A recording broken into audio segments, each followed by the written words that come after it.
Hello friends, ഞാൻ അനിൽകുമാർ. എല്ലാവർക്കും നമസ്കാരം.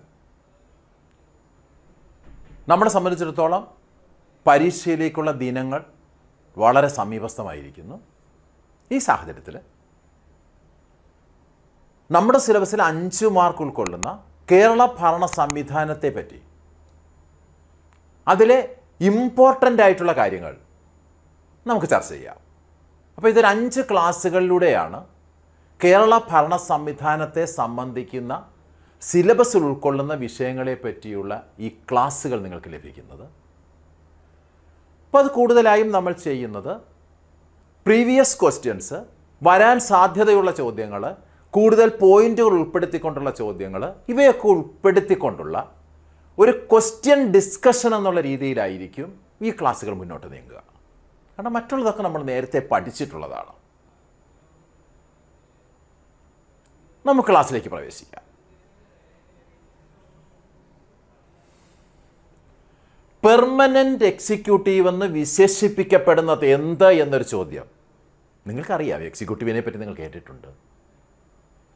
ഇപ്പോൾ ഗവൺമെൻറ്റിനെ പറ്റി നമ്മൾ ചിന്തിക്കുമ്പോൾ അതിൻ്റെ പെർമനൻ്റ് എക്സിക്യൂട്ടീവ് എന്ന് നമുക്ക് വിശേഷിപ്പിക്കാൻ കഴിയില്ല. പാർലമെൻറ്റിൻ്റെ ലോവർ സഭയായ ലോക്സഭയാകട്ടെ, അല്ലെങ്കിൽ ഒരു മന്ത്രിസഭയാകട്ടെ, അത് പെർമനൻ്റ് അല്ല. പക്ഷെ ഉദ്യോഗസ്ഥ വൃന്ദം എന്ന് പറയുന്നത് അവർ പെർമനൻ്റ് ആണ്. സിവിൽ സെർവൻസ് എന്ന് പറയുന്ന അവർ പെർമനൻ്റ് ആണ്. സർവീസിൽ പ്രവേശിച്ചാൽ റിട്ടയർ ചെയ്യുന്നത് വരെ അവർ ജോലിയിൽ തുടരും. അവർ റിട്ടയർ ചെയ്യുമ്പോൾ പുതിയ ആളുകൾ അവിടേക്ക് എത്തുന്നു.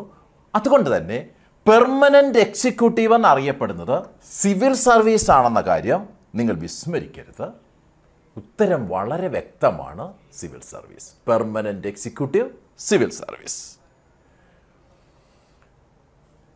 ഏപ്രിൽ 21 ദേശീയ സിവിൽ സർവീസ് ദിനമായി ആചരിക്കുന്നു. ചില പ്രസ്താവനകൾ തന്നിരിക്കുകയാണ്. ആ പ്രസ്താവനകളുടെ ശരി തെറ്റുകൾ എന്തെന്ന് നിങ്ങൾ വിശകലനം ചെയ്യുകയാണ് വേണ്ടത്. അവിടെ പറയുന്നു ഏപ്രിൽ 21 ദേശീയ സിവിൽ സർവീസ് ദിനമായി ആചരിക്കുന്നു എന്ന് പറയുന്നു. കറക്റ്റാണ്. 1947 ജവഹർലാൽ നെഹ്റു സിവിൽ സർവീസുകാരെ ഇന്ത്യയുടെ ഇരുമ്പു ചട്ടക്കൂട് എന്ന് അഭിസംബോധന ചെയ്ത ഒരു സുപ്രധാന ചരിത്ര സംഭവത്തെ ഈ ദിനം ഏപ്രിൽ 21 അനുസ്മരിക്കുന്നു എന്ന് രണ്ടാമത്തെ പ്രസ്താവനയിൽ പറയുമ്പോൾ അവിടെ ഈ പേര്, ജവഹർലാൽ നെഹ്റു എന്ന പേര്, നമുക്ക് അംഗീകരിക്കാൻ കഴിയില്ല. അവിടെ സിവിൽ സർവീസുകാരെ അഭിസംബോധന ചെയ്തുകൊണ്ട് സിവിൽ സർവീസുകാരെ ഇന്ത്യയുടെ ഇരുമ്പ് ചട്ടക്കൂടെന്ന് വിശേഷിപ്പിച്ചത് ആരായിരുന്നു? സർദാർ വല്ലഭായ് പട്ടേലായിരുന്നു. സർദാർ വല്ലഭായ് പട്ടേൽ, നമുക്കറിയാം. സർദാർ വല്ലഭായ് പട്ടേലാണ് ഈ വിശേഷണം നൽകിയത്. അതിൻ്റെ സ്മരണയ്ക്കായിട്ടാണ് നമ്മൾ ഏപ്രിൽ 21 സിവിൽ സർവീസ് ഡേ ആയി ആചരിക്കുന്നത്. പിന്നെ 2006 ഏപ്രിൽ 21 ഇന്ത്യയിൽ ആദ്യമായി സിവിൽ സർവീസ് ദിനം ആചരിച്ചത് എന്ന് പറയുമ്പോൾ നമുക്കതിനകത്തൊരു ഒബ്ജക്ഷനുമില്ല. 2006 ഏപ്രിൽ 21 ഇന്ത്യയിൽ ആദ്യത്തെ സിവിൽ സർവീസ് ദിനം ആചരിച്ചത്. അപ്പോഴിവിടെ നമുക്ക് പറയാൻ കഴിയുന്ന കാര്യം എന്താണ്? 1ഉം 3ഉം പ്രസ്താവനകൾ മാത്രമാണ് ശരിയായിട്ടുള്ളത്. 1ഉം 3ഉം പ്രസ്താവനകൾ ശരിയാണ്. രണ്ടാമത്തെ പ്രസ്താവനയിൽ ഒരു തിരുത്തുണ്ട്. 1947 സർദാർ പട്ടേൽ സിവിൽ സർവീസുകാരെ ഇന്ത്യയുടെ ഇരുമ്പ് ചട്ടക്കൂട് എന്ന് അഭിസംബോധന ചെയ്തു. ആ ഒരു സുപ്രധാന സംഭവത്തെ, ആ സ്പീച്ച് നടന്ന ആ ദിവസം ഏപ്രിൽ 21 ആയതുകൊണ്ടാണ് നമ്മൾ ഏപ്രിൽ 21 എന്തായി ആചരിക്കുന്നത്? 2006 ഏപ്രിൽ 21 മുതൽ സിവിൽ സർവീസ് ദിനമായി ആചരിക്കുന്നത്. പിന്നെ സിവിൽ സർവീസ് ദിനത്തോടനുബന്ധിച്ച് നിങ്ങൾ ഒരു കാര്യം കൂടി ഓർക്കുക. 2023 സിവിൽ സർവീസ് ദിനത്തിൻ്റെ തീം എന്താണെന്നുള്ളതാണത്. Viksit Bharat, empowering citizens and reaching the last mile. ഒരിക്കൽ കൂടി ഞാൻ പറയുകയാണ്. 2023 സിവിൽ സർവീസ് ദിനത്തിൻ്റെ theme Viksit Bharat, empowerment citizens and reaching the last mile എന്നതായിരുന്നു. നമുക്ക് അടുത്ത ക്വസ്റ്റ്യനിലേക്ക് കിടക്കാം.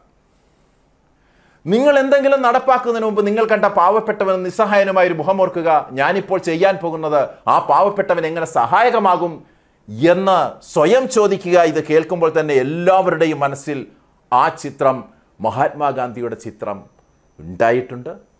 മഹാത്മാഗാന്ധിയാണിത് പറഞ്ഞത്. ഇവിടെ ഡോക്ടർ രാജേന്ദ്ര പ്രസാദ് എന്നും ഡോക്ടർ APJ അബ്ദുൽ കലാം എന്നും ജവഹർലാൽ നെഹ്റു എന്നും ഓപ്ഷൻ തരുമ്പോൾ ഇവരാരുമല്ല എന്ന് നമുക്ക് പറയാനേ കഴിയൂ. കാരണം ഇത് പറഞ്ഞത് മഹാത്മാഗാന്ധിയാണ്. നിങ്ങൾക്ക് ഒരു സംശയവും ഇക്കാര്യത്തിൽ ഉണ്ടാവില്ല എന്ന് ഞാൻ കരുതുകയാണ്.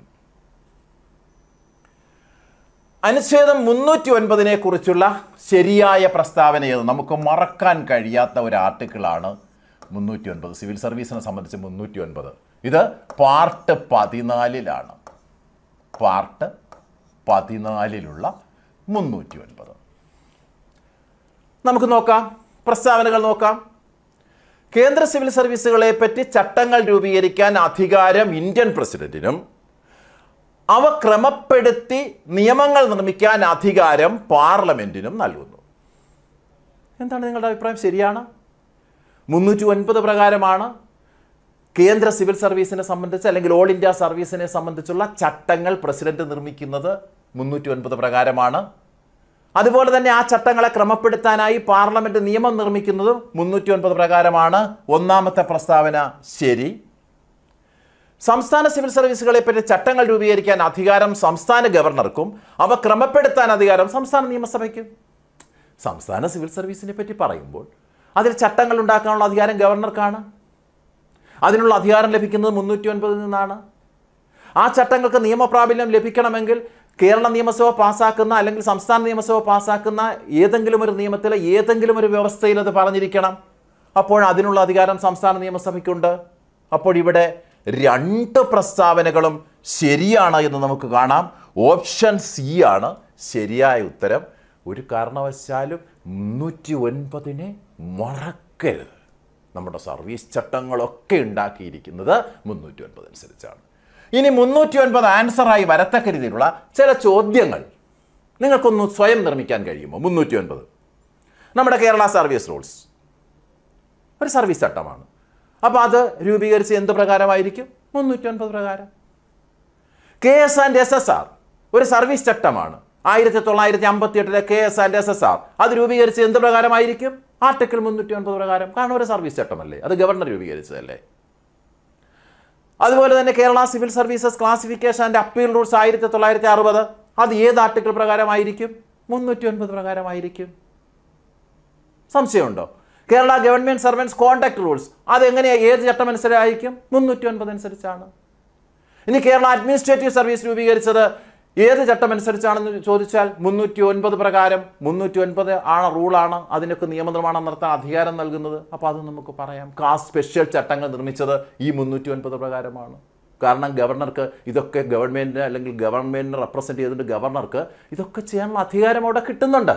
അപ്പോൾ 309 പ്രാധാന്യം നിങ്ങൾക്ക് മനസ്സിലായിട്ടുണ്ടെന്ന് ഞാൻ കരുതുകയാണ്. സിവിൽ സർവീസിലെ ഉദ്യോഗസ്ഥന്മാർക്ക് ഭരണഘടനാപരമായ സുരക്ഷ ഉറപ്പാക്കുന്ന അനുച്ഛേദം 311. എന്താണ് 311 എന്ന ഈയൊരു ഭരണഘടനാ അനുച്ഛേദത്തിന്? 309 നമ്മൾ പറഞ്ഞു, കേന്ദ്ര സിവിൽ സർവീസിനെ പറ്റി ചട്ടങ്ങൾ രൂപീകരിക്കാൻ പ്രസിഡന്റിനും നിയമങ്ങൾ ഉണ്ടാക്കാൻ പാർലമെന്റിനും അധികാരം നൽകി. സംസ്ഥാന സിവിൽ സർവീസിനെ പറ്റി ചട്ടങ്ങൾ രൂപീകരിക്കാൻ ഗവർണർക്കും നിയമങ്ങൾ ഉണ്ടാക്കാൻ അധികാരം ആർക്ക് നൽകി? നിയമസഭയ്ക്ക് നൽകിയെന്ന് പറഞ്ഞു. ഇവിടെ 311 പറയുന്നത് എന്താണ്? ഏതെങ്കിലും ഒരു ഉദ്യോഗസ്ഥനെ പിരിച്ചുവിടാനോ തരം താഴ്ത്താനോ ഉള്ള അധികാരം അയാളെ നിയമിച്ച അയാളുടെ നിയമനാധികാരിയിൽ കുറഞ്ഞ സ്റ്റാറ്റസ് ഉള്ള ഒരു ഉദ്യോഗസ്ഥൻ ഇല്ല എന്ന് പറയുകയാണ്. അവിടെ ഭരണഘടനാപരമായൊരു സുരക്ഷ സിവിൽ സർവീസിലെ ഉദ്യോഗസ്ഥർക്ക് കിട്ടുകയാണ്. അതുകൊണ്ട് 311 ഭരണഘടനാപരമായ സുരക്ഷ ഉറപ്പാക്കുന്ന ആർട്ടിക്കിൾ. അപ്പോൾ നമ്മളിവിടെ 309 പറ്റി നമുക്കറിയാം, 311 നമ്മൾ പഠിച്ചു കഴിഞ്ഞു. ഓൾ ഇന്ത്യ സർവീസ് സൃഷ്ടിക്കാൻ പാർലമെന്റിന് അധികാരം നൽകുന്ന ഭരണഘടനാ അനുച്ഛേദം ഏതെന്നാണ് ചോദ്യം. Article 310, article 309, article 312(1), article 312(2). അതിപ്പോൾ ആർട്ടിക്കിൾ 312 ആണെന്ന് നിങ്ങൾക്കറിയാം. പക്ഷെ അവിടെ ഒരു കൺഫ്യൂഷൻ വരിക, ഈ 1 ആണോ 2 ആണോ? ഓൾ ഇന്ത്യ സർവീസുകളായ IAS, IPS, Indian forest service ഇങ്ങനെയുള്ള ഓൾ ഇന്ത്യ സർവീസുകളെ പറ്റി പരാമർശിക്കുന്ന ആർട്ടിക്കിൾ 312 ആണെന്നുള്ള കാര്യത്തിൽ സംശയമില്ല. പക്ഷേ അവിടെ നിങ്ങൾ ശ്രദ്ധിക്കേണ്ട കാര്യം, ഇതിൽ 312(1) എന്താണ് പറയുക? ഓൾ ഇന്ത്യ സർവീസുകൾ സൃഷ്ടിക്കുവാനുള്ള അധികാരം പാർലമെന്റിനാണ്. പാർലമെന്റിന് നൽകിയിരിക്കുകയാണ്. പാർലമെന്റിന് ഒന്നോ അതിലധികമോ സിവിൽ സർവീസ് ഓൾ ഇന്ത്യ സർവീസുകൾ സൃഷ്ടിക്കണമെങ്കിൽ അതിനുള്ള അധികാരം പാർലമെന്റിനാണ് എന്ന് പറയുന്നു 312(1). അപ്പോൾ ആർട്ടിക്കിൾ 312(2) എന്തായിരിക്കും പറയുക? ഭരണഘടന നിലവിൽ വന്നപ്പോൾ 2 ഓൾ ഇന്ത്യ സർവീസുകൾ ഉണ്ടായിരുന്നു, IAS-ഉം IPS-ഉം. അന്ന് ഇന്ത്യൻ ഫോറസ്റ്റ് സർവീസ് ഇല്ലായിരുന്നു. ഇന്ത്യൻ ഫോറസ്റ്റ് സർവീസ് ഇല്ല. പിന്നീടാണ് ഇന്ത്യൻ ഫോറസ്റ്റ് സർവീസ് പാർലമെൻറ്റ് നിയമത്തിലൂടെ കൂട്ടിച്ചേർത്തത്. 1951 ഓൾ ഇന്ത്യ സർവീസ് ആക്ട് പ്രകാരമാണ് അത് ഇതിലേക്ക് വരുന്നത്. അപ്പോൾ നമ്മളെ സംബന്ധിച്ചിടത്തോളം IAS, IPS എന്നിവ ഭരണഘടന രൂപം കൊള്ളുമ്പോഴുള്ളതാണ്. അപ്പോൾ അതിനെപ്പറ്റി ഭരണഘടനയിൽ പറയുന്നു, 312(2) പറയുന്നു, IAS, IPS എന്നിവ ഭരണഘടന നിലവിൽ വന്നപ്പോൾ നിലവിലുള്ള ഓൾ ഇന്ത്യ സർവീസുകളായതുകൊണ്ട് അതിനുവേണ്ടി ഇനി പാർലമെൻറ്റ് പ്രത്യേക നിയമം നിർമ്മിക്കേണ്ട.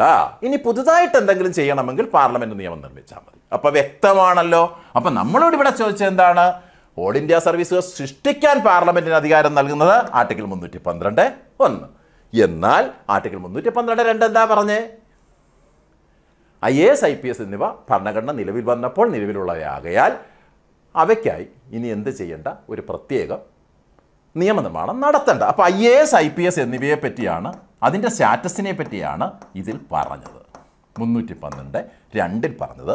നിങ്ങൾക്ക് കാര്യങ്ങൾ വ്യക്തമാണെന്ന് ഞാൻ കരുതുകയാണ്. അപ്പോൾ 312(1) ഓൾ ഇന്ത്യ സർവീസ് സൃഷ്ടിക്കാൻ പാർലമെൻറ്റിന് അധികാരം നൽകുന്ന ഭരണഘടന അനുച്ഛേദം. ഭരണഘടനാ ഭാഗം 14 നമ്മളിപ്പോൾ ചർച്ച ചെയ്ത 309, 311, 312, പിന്നെ ഇനി തുടർന്ന് നമ്മൾ ചർച്ച ചെയ്യുന്ന പബ്ലിക് സർവീസ് കമ്മീഷനെ പറ്റിയുള്ള 315 ഒക്കെ വരുന്നത്. 308 മുതൽ 323 വരെയുള്ള ആർട്ടിക്കിളുകൾ വരുന്നത് സിവിൽ സർവീസിനെ സംബന്ധിക്കുന്ന 308 മുതൽ 323 വരെയുള്ള ആർട്ടിക്കിളുകൾ വരുന്നത് എവിടെയാണ്? ഭാഗം 14. അതിൽ 308 മുതൽ 314 വരെയുള്ള ആർട്ടിക്കിളുകൾ എന്തിനെ പറ്റിയാണ് പറയുക? സിവിൽ സർവീസിനെ പറ്റിയാണ് പറയുക. 315 മുതൽ 323 വരെയുള്ള ആർട്ടിക്കിളുകൾ പബ്ലിക് സർവീസ് കമ്മീഷനെ പറ്റിയാണ് പറയുക. ഓർക്കുക, 309 ഒരിക്കൽ കൂടി ഓർമ്മിപ്പിക്കുന്നു, കേന്ദ്ര സിവിൽ സർവീസിനെ സംബന്ധിച്ച് ചട്ടങ്ങൾ രൂപീകരിക്കാൻ രാഷ്ട്രപതിക്ക് അധികാരം നൽകുന്നു. നിയമങ്ങൾ നിർമ്മിക്കാൻ, ഈ ചട്ടങ്ങൾ ക്രമപ്പെടുത്തിക്കൊണ്ടുള്ള നിയമങ്ങൾ നിർമ്മിക്കാൻ പാർലമെൻറ്റിന് അധികാരം നൽകുന്നു. സംസ്ഥാന സിവിൽ സർവീസിനെ സംബന്ധിച്ച് ചട്ടങ്ങൾ നിർമ്മിക്കാൻ ഗവർണർക്ക് അനുവാദം നൽകുന്നു. നിയമങ്ങൾ ഉണ്ടാക്കാൻ നിയമസഭയ്ക്ക് അധികാരം നൽകുന്നു. ഇനി 310 ഞാനിവിടെ പറഞ്ഞിട്ടില്ലെങ്കിൽ നിങ്ങൾ ഓർക്കുക, 310 എന്ന് പറയുന്നത് ടെനുവർ ഓഫ് സർവീസിനെ പറ്റിയുള്ളതാണ്. ടെനുവർ ഓഫ് സർവീസ്, കാലാവധി. ഒരു ജീവനക്കാരന് ജോയിൻ ചെയ്ത് കഴിഞ്ഞാൽ അയാളുടെ കാലാവധിയെ പറ്റിയാണ് 310 പറയുന്നത്. പിന്നെ 311 സിവിൽ സർവീസ് ജീവനക്കാർക്ക് ഭരണഘടനാപരമായ സുരക്ഷ, അതെങ്ങനെയാണെന്നുള്ളത് ഞാൻ നേരത്തെ പറഞ്ഞു കഴിഞ്ഞു. 312 അഖിലേന്ത്യാ സർവീസുകളെ പറ്റി പറയുന്നു. അതിൽ പിന്നെ അടുത്തത് 315 നമ്മൾ കടക്കുകയാണ്. നമ്മൾ പറഞ്ഞു 315 മുതൽ 323 വരെ പബ്ലിക് സർവീസ് കമ്മീഷനെ പറ്റിയാണ്. അതിൽ 315(1) യൂണിയൻ സ്റ്റേറ്റ് പബ്ലിക് സർവീസ് കമ്മീഷനുകളുടെ സ്ഥാപനത്തെ പറ്റി പറയുന്നു. അതായത് UPSC, സംസ്ഥാന പബ്ലിക് സർവീസ് കമ്മീഷൻ എന്നിവയുടെ രൂപീകരണത്തെ പറ്റി പറയുന്നത് 315 നമ്മൾ പ്രത്യേകം എടുത്തു പറയുമ്പോൾ 315(1) പറയണം. അപ്പോൾ നിങ്ങൾ ഓർക്കും, അപ്പോൾ ഈ 315(2) എന്താണ്? 315(2) എന്ന് പറയുന്നത് ജോയിൻറ്റ് പബ്ലിക് സർവീസ് കമ്മീഷനെ പറ്റിയാണ്. ഇവിടെയാണ് UPSCയും അതുപോലെ തന്നെ SPSCയും സ്റ്റേറ്റ് പബ്ലിക് സർവീസ് കമ്മീഷനും വരുന്നത്. 315(2) അനുസരിച്ചാണ് JPSC.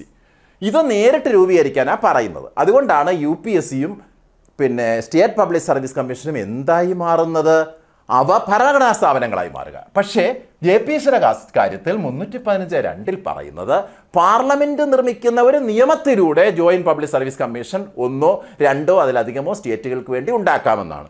അതുകൊണ്ട് തന്നെ ജോയിൻറ്റ് പബ്ലിക് സർവീസ് കമ്മീഷന് നമ്മൾ ഭരണഘടനാ സ്ഥാപനമായി കണക്കാക്കാറില്ല. അതിനെ ഒരു സ്റ്റാറ്റ്യൂട്ടറി സ്ഥാപനമായിട്ടാണ്. കാരണം പാർലമെൻറ്റ് നിർമ്മിക്കുന്ന നിയമത്തിലൂടെ ഉണ്ടാക്കാൻ പറഞ്ഞതുകൊണ്ട് അതൊരു സ്റ്റാറ്റ്യൂട്ടറി സ്ഥാപനമാണ്. പക്ഷേ നമ്മളുടെ യൂണിയൻ പബ്ലിക് സർവീസ് കമ്മീഷനും സ്റ്റേറ്റ് പബ്ലിക് സർവീസ് കമ്മീഷനും എന്താണ്? ഭരണഘടനാ സ്ഥാപനങ്ങളാണ്. കാര്യങ്ങൾ വ്യക്തമാണല്ലോ. അഖിലേന്ത്യാ സർവീസ്, ഓൾ ഇന്ത്യ സർവീസിനെ പറ്റി താഴെ പറയുന്നവയിൽ ശരിയായ പ്രസ്താവന ഏത്? നമ്മുടെ ഓൾ ഇന്ത്യ സർവീസ് ഇല്ലടാ. IAS, IPS, Indian forest service, ഈ 3 സർവീസുകളാണ് ഓൾ ഇന്ത്യ സർവീസ്, അഖിലേന്ത്യാ സർവീസിൽ വരിക. നമുക്കറിയാം നമ്മുടെ ഇന്ത്യൻ സിവിൽ സർവീസിന് 3 വിഭാഗങ്ങളാണ് ഉള്ളത്. ഏതൊക്കെയാണ്? All India service, central service അല്ലെങ്കിൽ കേന്ദ്ര സർവീസ്, പിന്നെ സംസ്ഥാന സർവീസ്. അതിൽ അഖിലേന്ത്യാ സർവീസിന് 3 സർവീസുകൾ വരുന്നു: IAS, IPS, Indian forest service. ഇവയെ പറ്റിയുള്ള പ്രസ്താവനകൾ ഏതൊക്കെയാണ് ശരിയെന്നാണ് ചോദ്യം. ദേശീയ തലത്തിൽ തിരഞ്ഞെടുക്കുന്നു. ശരിയാണോ കുഞ്ഞുങ്ങളെ? ദേശീയ തലത്തിൽ UPSC, യൂണിയൻ പബ്ലിക് സർവീസ് കമ്മീഷനാണ് അഖിലേന്ത്യാ സർവീസിലേക്കുള്ള സിവിൽ സർവീസ് പരീക്ഷ നടത്തുന്നത്. കേന്ദ്ര സർവീസിലോ സംസ്ഥാന സർവീസിലോ നിയമിക്കപ്പെടുന്നു. ശരിയാണ്. ഇപ്പോൾ നമ്മൾ ഇന്ത്യൻ സിവിൽ സർവീസിനെ പറ്റി പറയുമ്പോൾ കേന്ദ്ര സർവീസ്, സെൻട്രൽ സർവീസിനെ പറ്റി പറയുമ്പോൾ അത് കേന്ദ്ര ഗവൺമെൻറ് ഓഫീസുകളിൽ മാത്രമാണ് നിയമനം നടക്കുക. അവിടെ ദേശീയ തലത്തിൽ തിരഞ്ഞെടുപ്പ് നടക്കുന്നുണ്ട്, പക്ഷേ സെൻട്രൽ ഗവൺമെൻറ് ഓഫീസുകളിൽ മാത്രമേ നിയമിക്കൂ. പക്ഷേ ഇവിടെ അങ്ങനല്ല. കേന്ദ്ര സർവീസിലോ സംസ്ഥാന സർവീസിലോ നിയമിക്കുന്നത്. നമ്മുടെ ഇവിടെ തന്നെ IAS, IPS ഒക്കെ ജോലി ചെയ്യുന്നില്ല. അപ്പോൾ സംസ്ഥാന കേഡറിലുമുണ്ട് അവർ, കേന്ദ്ര കേഡറിലുമുണ്ട്. പിന്നെ IAS Indian administrative service, IPS Indian police service, IFOS Indian forest service, ഇവ അഖിലേന്ത്യാ സർവീസുകളാണ്. പിന്നെ എന്താ നമുക്ക് സംശയം? ഇവയെല്ലാം ശരിയാണ്. മനസ്സിലായല്ലോ? പക്ഷേ സെൻട്രൽ സർവീസിനെ പറ്റി പറയുമ്പോൾ നിങ്ങളൊരു കാര്യം ഓർക്കേണ്ടത്, അത് ദേശീയ തലത്തിൽ തിരഞ്ഞെടുക്കുന്നു. അതുപോലെ കേന്ദ്ര സർവീസിൽ മാത്രമാണ് അവരെ നിയമിക്കുക. കേന്ദ്ര ഗവൺമെൻറ് കീഴിലുള്ള ഓഫീസുകൾ മാത്രമാണ് സെൻട്രൽ സർവീസിൽപ്പെട്ട ആളുകളെ നിയമിക്കുക, കേന്ദ്ര സർവീസിൽപ്പെട്ട ആളുകളെ നിയമിക്കുക. പക്ഷേ ഓൾ ഇന്ത്യ സർവീസിൽപ്പെട്ട ആളുകളെ കേന്ദ്ര സർവീസിലും സംസ്ഥാന സർവീസിലും നിയമിക്കും. ഇതാണ് അതിൻ്റെ പ്രത്യേകത. അപ്പോൾ കാര്യങ്ങൾ വ്യക്തമാണല്ലോ കുഞ്ഞുങ്ങളെ. കേരള നിയമസഭ 1967 കേരള പബ്ലിക് സർവീസസ് ആക്ട് പാസ്സാക്കിയത് താഴെ പറയുന്നതിൽ ഏത് ഭരണഘടനാ അനുച്ഛേദപ്രകാരമാണ്? ഒന്ന് ചിന്തിക്കൂ മക്കളെ. ഞാൻ ആദ്യം തന്നെ നിങ്ങളോട് പറഞ്ഞ കാര്യം എന്താ? ആർട്ടിക്കിൾ 309 പ്രത്യേകത ഞാൻ പറഞ്ഞില്ലേ? അതിലെന്താ പറഞ്ഞത്? കേന്ദ്ര സിവിൽ സർവീസിനെ പറ്റി ചട്ടങ്ങൾ രൂപീകരിക്കാൻ അധികാരം പ്രസിഡന്റിന് കൊടുക്കുന്നു. ആ ചട്ടങ്ങളെ ക്രമപ്പെടുത്തി നിയമങ്ങൾ ഉണ്ടാക്കാനുള്ള അധികാരം പാർലമെന്റിന് കൊടുക്കുന്നു. സംസ്ഥാന സിവിൽ സർവീസിനെ പറ്റി ചട്ടങ്ങൾ രൂപീകരിക്കാനുള്ള അധികാരം ആർക്ക് കൊടുക്കുന്നു? ഗവർണർക്ക് കൊടുക്കുന്നു. ആ ചട്ടങ്ങളെ ക്രമപ്പെടുത്തുവാൻ വേണ്ടി നിയമങ്ങൾ നിർമ്മിക്കാനുള്ള അധികാരം ആർക്ക് കൊടുക്കുന്നു? നമ്മുടെ നിയമസഭയ്ക്ക്. ഇപ്പോൾ കേരള സിവിൽ സർവീസ് ആകുമ്പോൾ കേരള നിയമസഭയ്ക്ക് കൊടുക്കുന്നു. അപ്പോഴതിനനുസരിച്ച് ഒരുപാട് ചട്ടങ്ങൾ നമ്മൾ ഉണ്ടാക്കി. നമ്മുടെ കേരള ഗവർണർ ഉണ്ടാക്കി. കേരള ഗവർണർ എന്നാൽ ഗവർണർ ഇന്ന് എഴുതി ഉണ്ടാക്കുക എന്നുള്ളതല്ല, ഗവൺമെൻറ് ഉണ്ടാക്കി ഗവർണർ ഒപ്പുവയ്ക്കുന്നു, അത്രയേ ഉള്ളൂ. അപ്പോൾ അതിൽ നമുക്കറിയാം KSSR ഉണ്ട്. KSSR 1958, KSR 1959, Kerala civil services classification control and appeal rules 60, Kerala government servants contact rules 60, ഇങ്ങനെ പിന്നെ PF റൂൾസ് ഉണ്ട്. പിന്നെ കാസ്റ്റ് സ്പെഷ്യൽ റൂൾസ് 2017, ഇതുപോലെ ഒരുപാട് സ്പെഷ്യൽ റൂൾസ് ഉണ്ട്. ഇവയൊക്കെ നിർമ്മിച്ചു 309 പ്രകാരം. അവിടെ 309 തന്നെ പറഞ്ഞു ഈ ചട്ടങ്ങളെ ക്രമപ്പെടുത്തുവാനായി കേരള നിയമസഭ ഒരു നിയമം പാസ്സാക്കണം. ആ നിയമമാണ് 1968 കേരള പബ്ലിക് സർവീസ് ആക്ട്. നമ്മൾ പറഞ്ഞ ഇവിടുത്തെ ഈ ചട്ടങ്ങളെയൊക്കെ ക്രമപ്പെടുത്തുന്ന, അവയ്ക്ക് നിയമപ്രാബല്യം നൽകുന്ന നിയമമാണ് 1968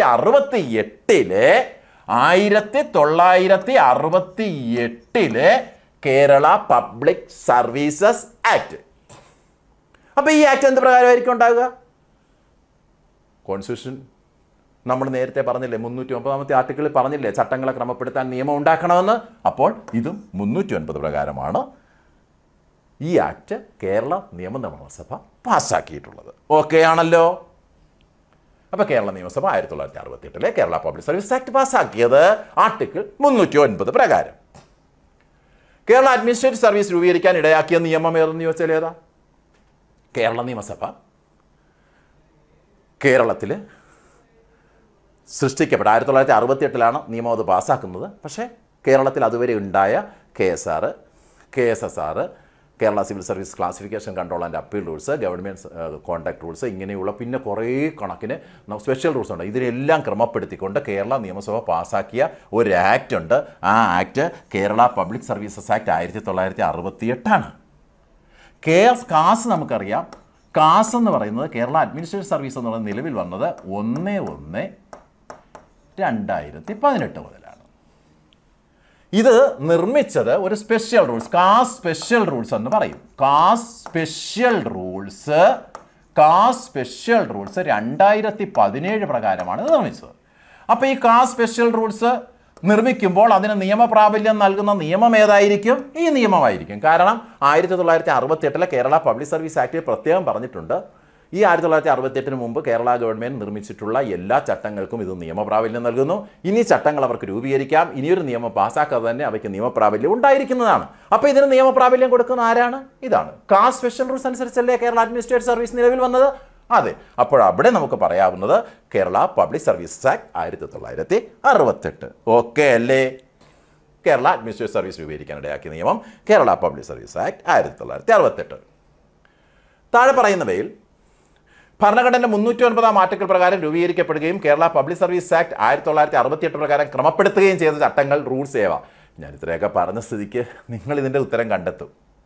കുഞ്ഞുങ്ങളെ, താഴെ പറയുന്നതിൽ ഭരണഘടനയുടെ 309 ആർട്ടിക്കിൾ പ്രകാരം രൂപീകരിച്ചതും കേരള പബ്ലിക് സർവീസ് ആക്ട് 1968 പ്രകാരം ക്രമപ്പെടുത്തുകയും ചെയ്ത ചട്ടങ്ങൾ, റൂൾസ് ഏതെന്ന് ചോദിച്ചാൽ സർവീസ് സംബന്ധമായിട്ട് രൂപീകരിക്കപ്പെടുന്ന ചട്ടങ്ങളൊക്കെ അങ്ങനെ അല്ലേ കുഞ്ഞുങ്ങളെ?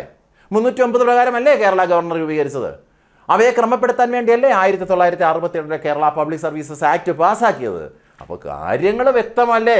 കാര്യങ്ങൾ വ്യക്തമാണ്. അവിടെ KS&SSR 1958 പറയുന്നു, ശരിയാണ്.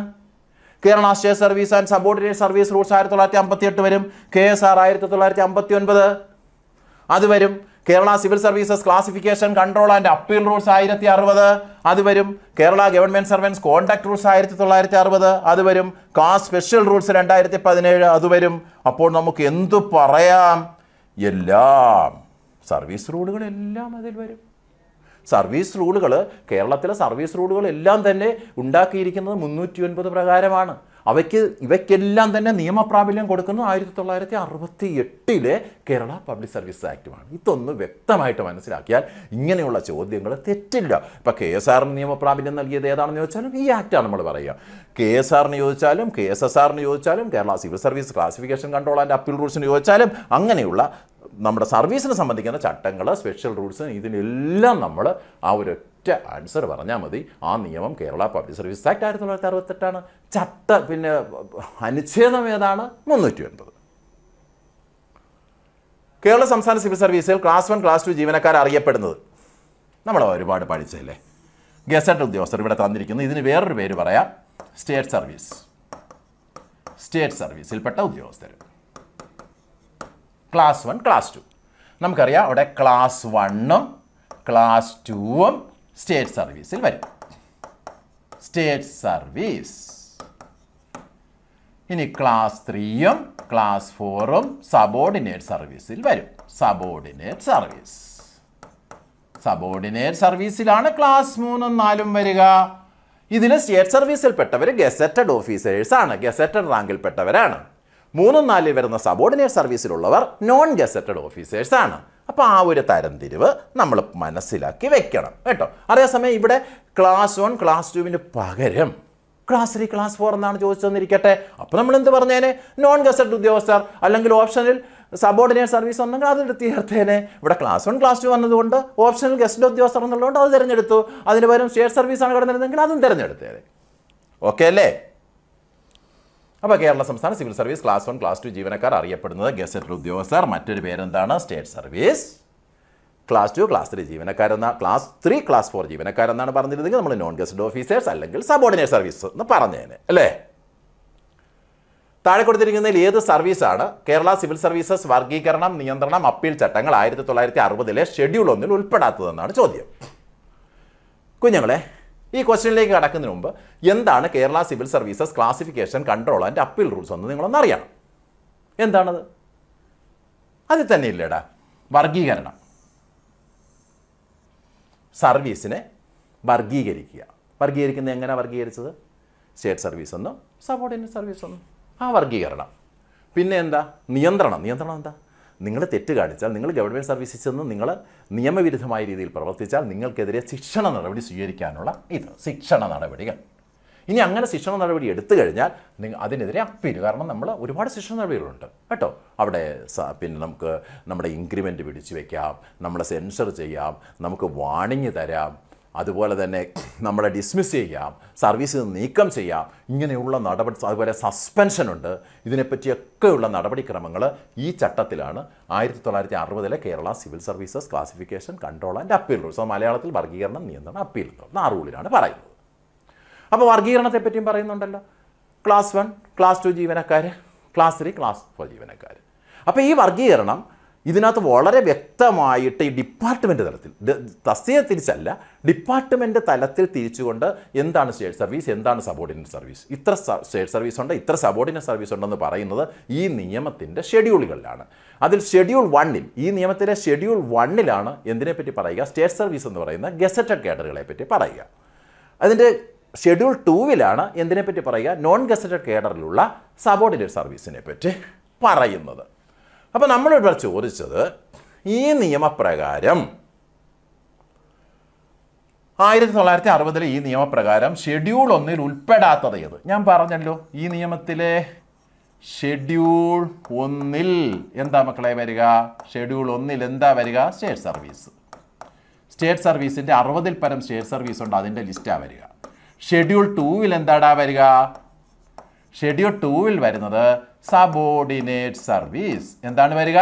സബോർഡിനേറ്റ് സർവീസാണ് വരിക. സ്റ്റേറ്റ് സർവീസ് വരുന്നു, സബോർഡിനേറ്റ് സർവീസ് വരുന്നു.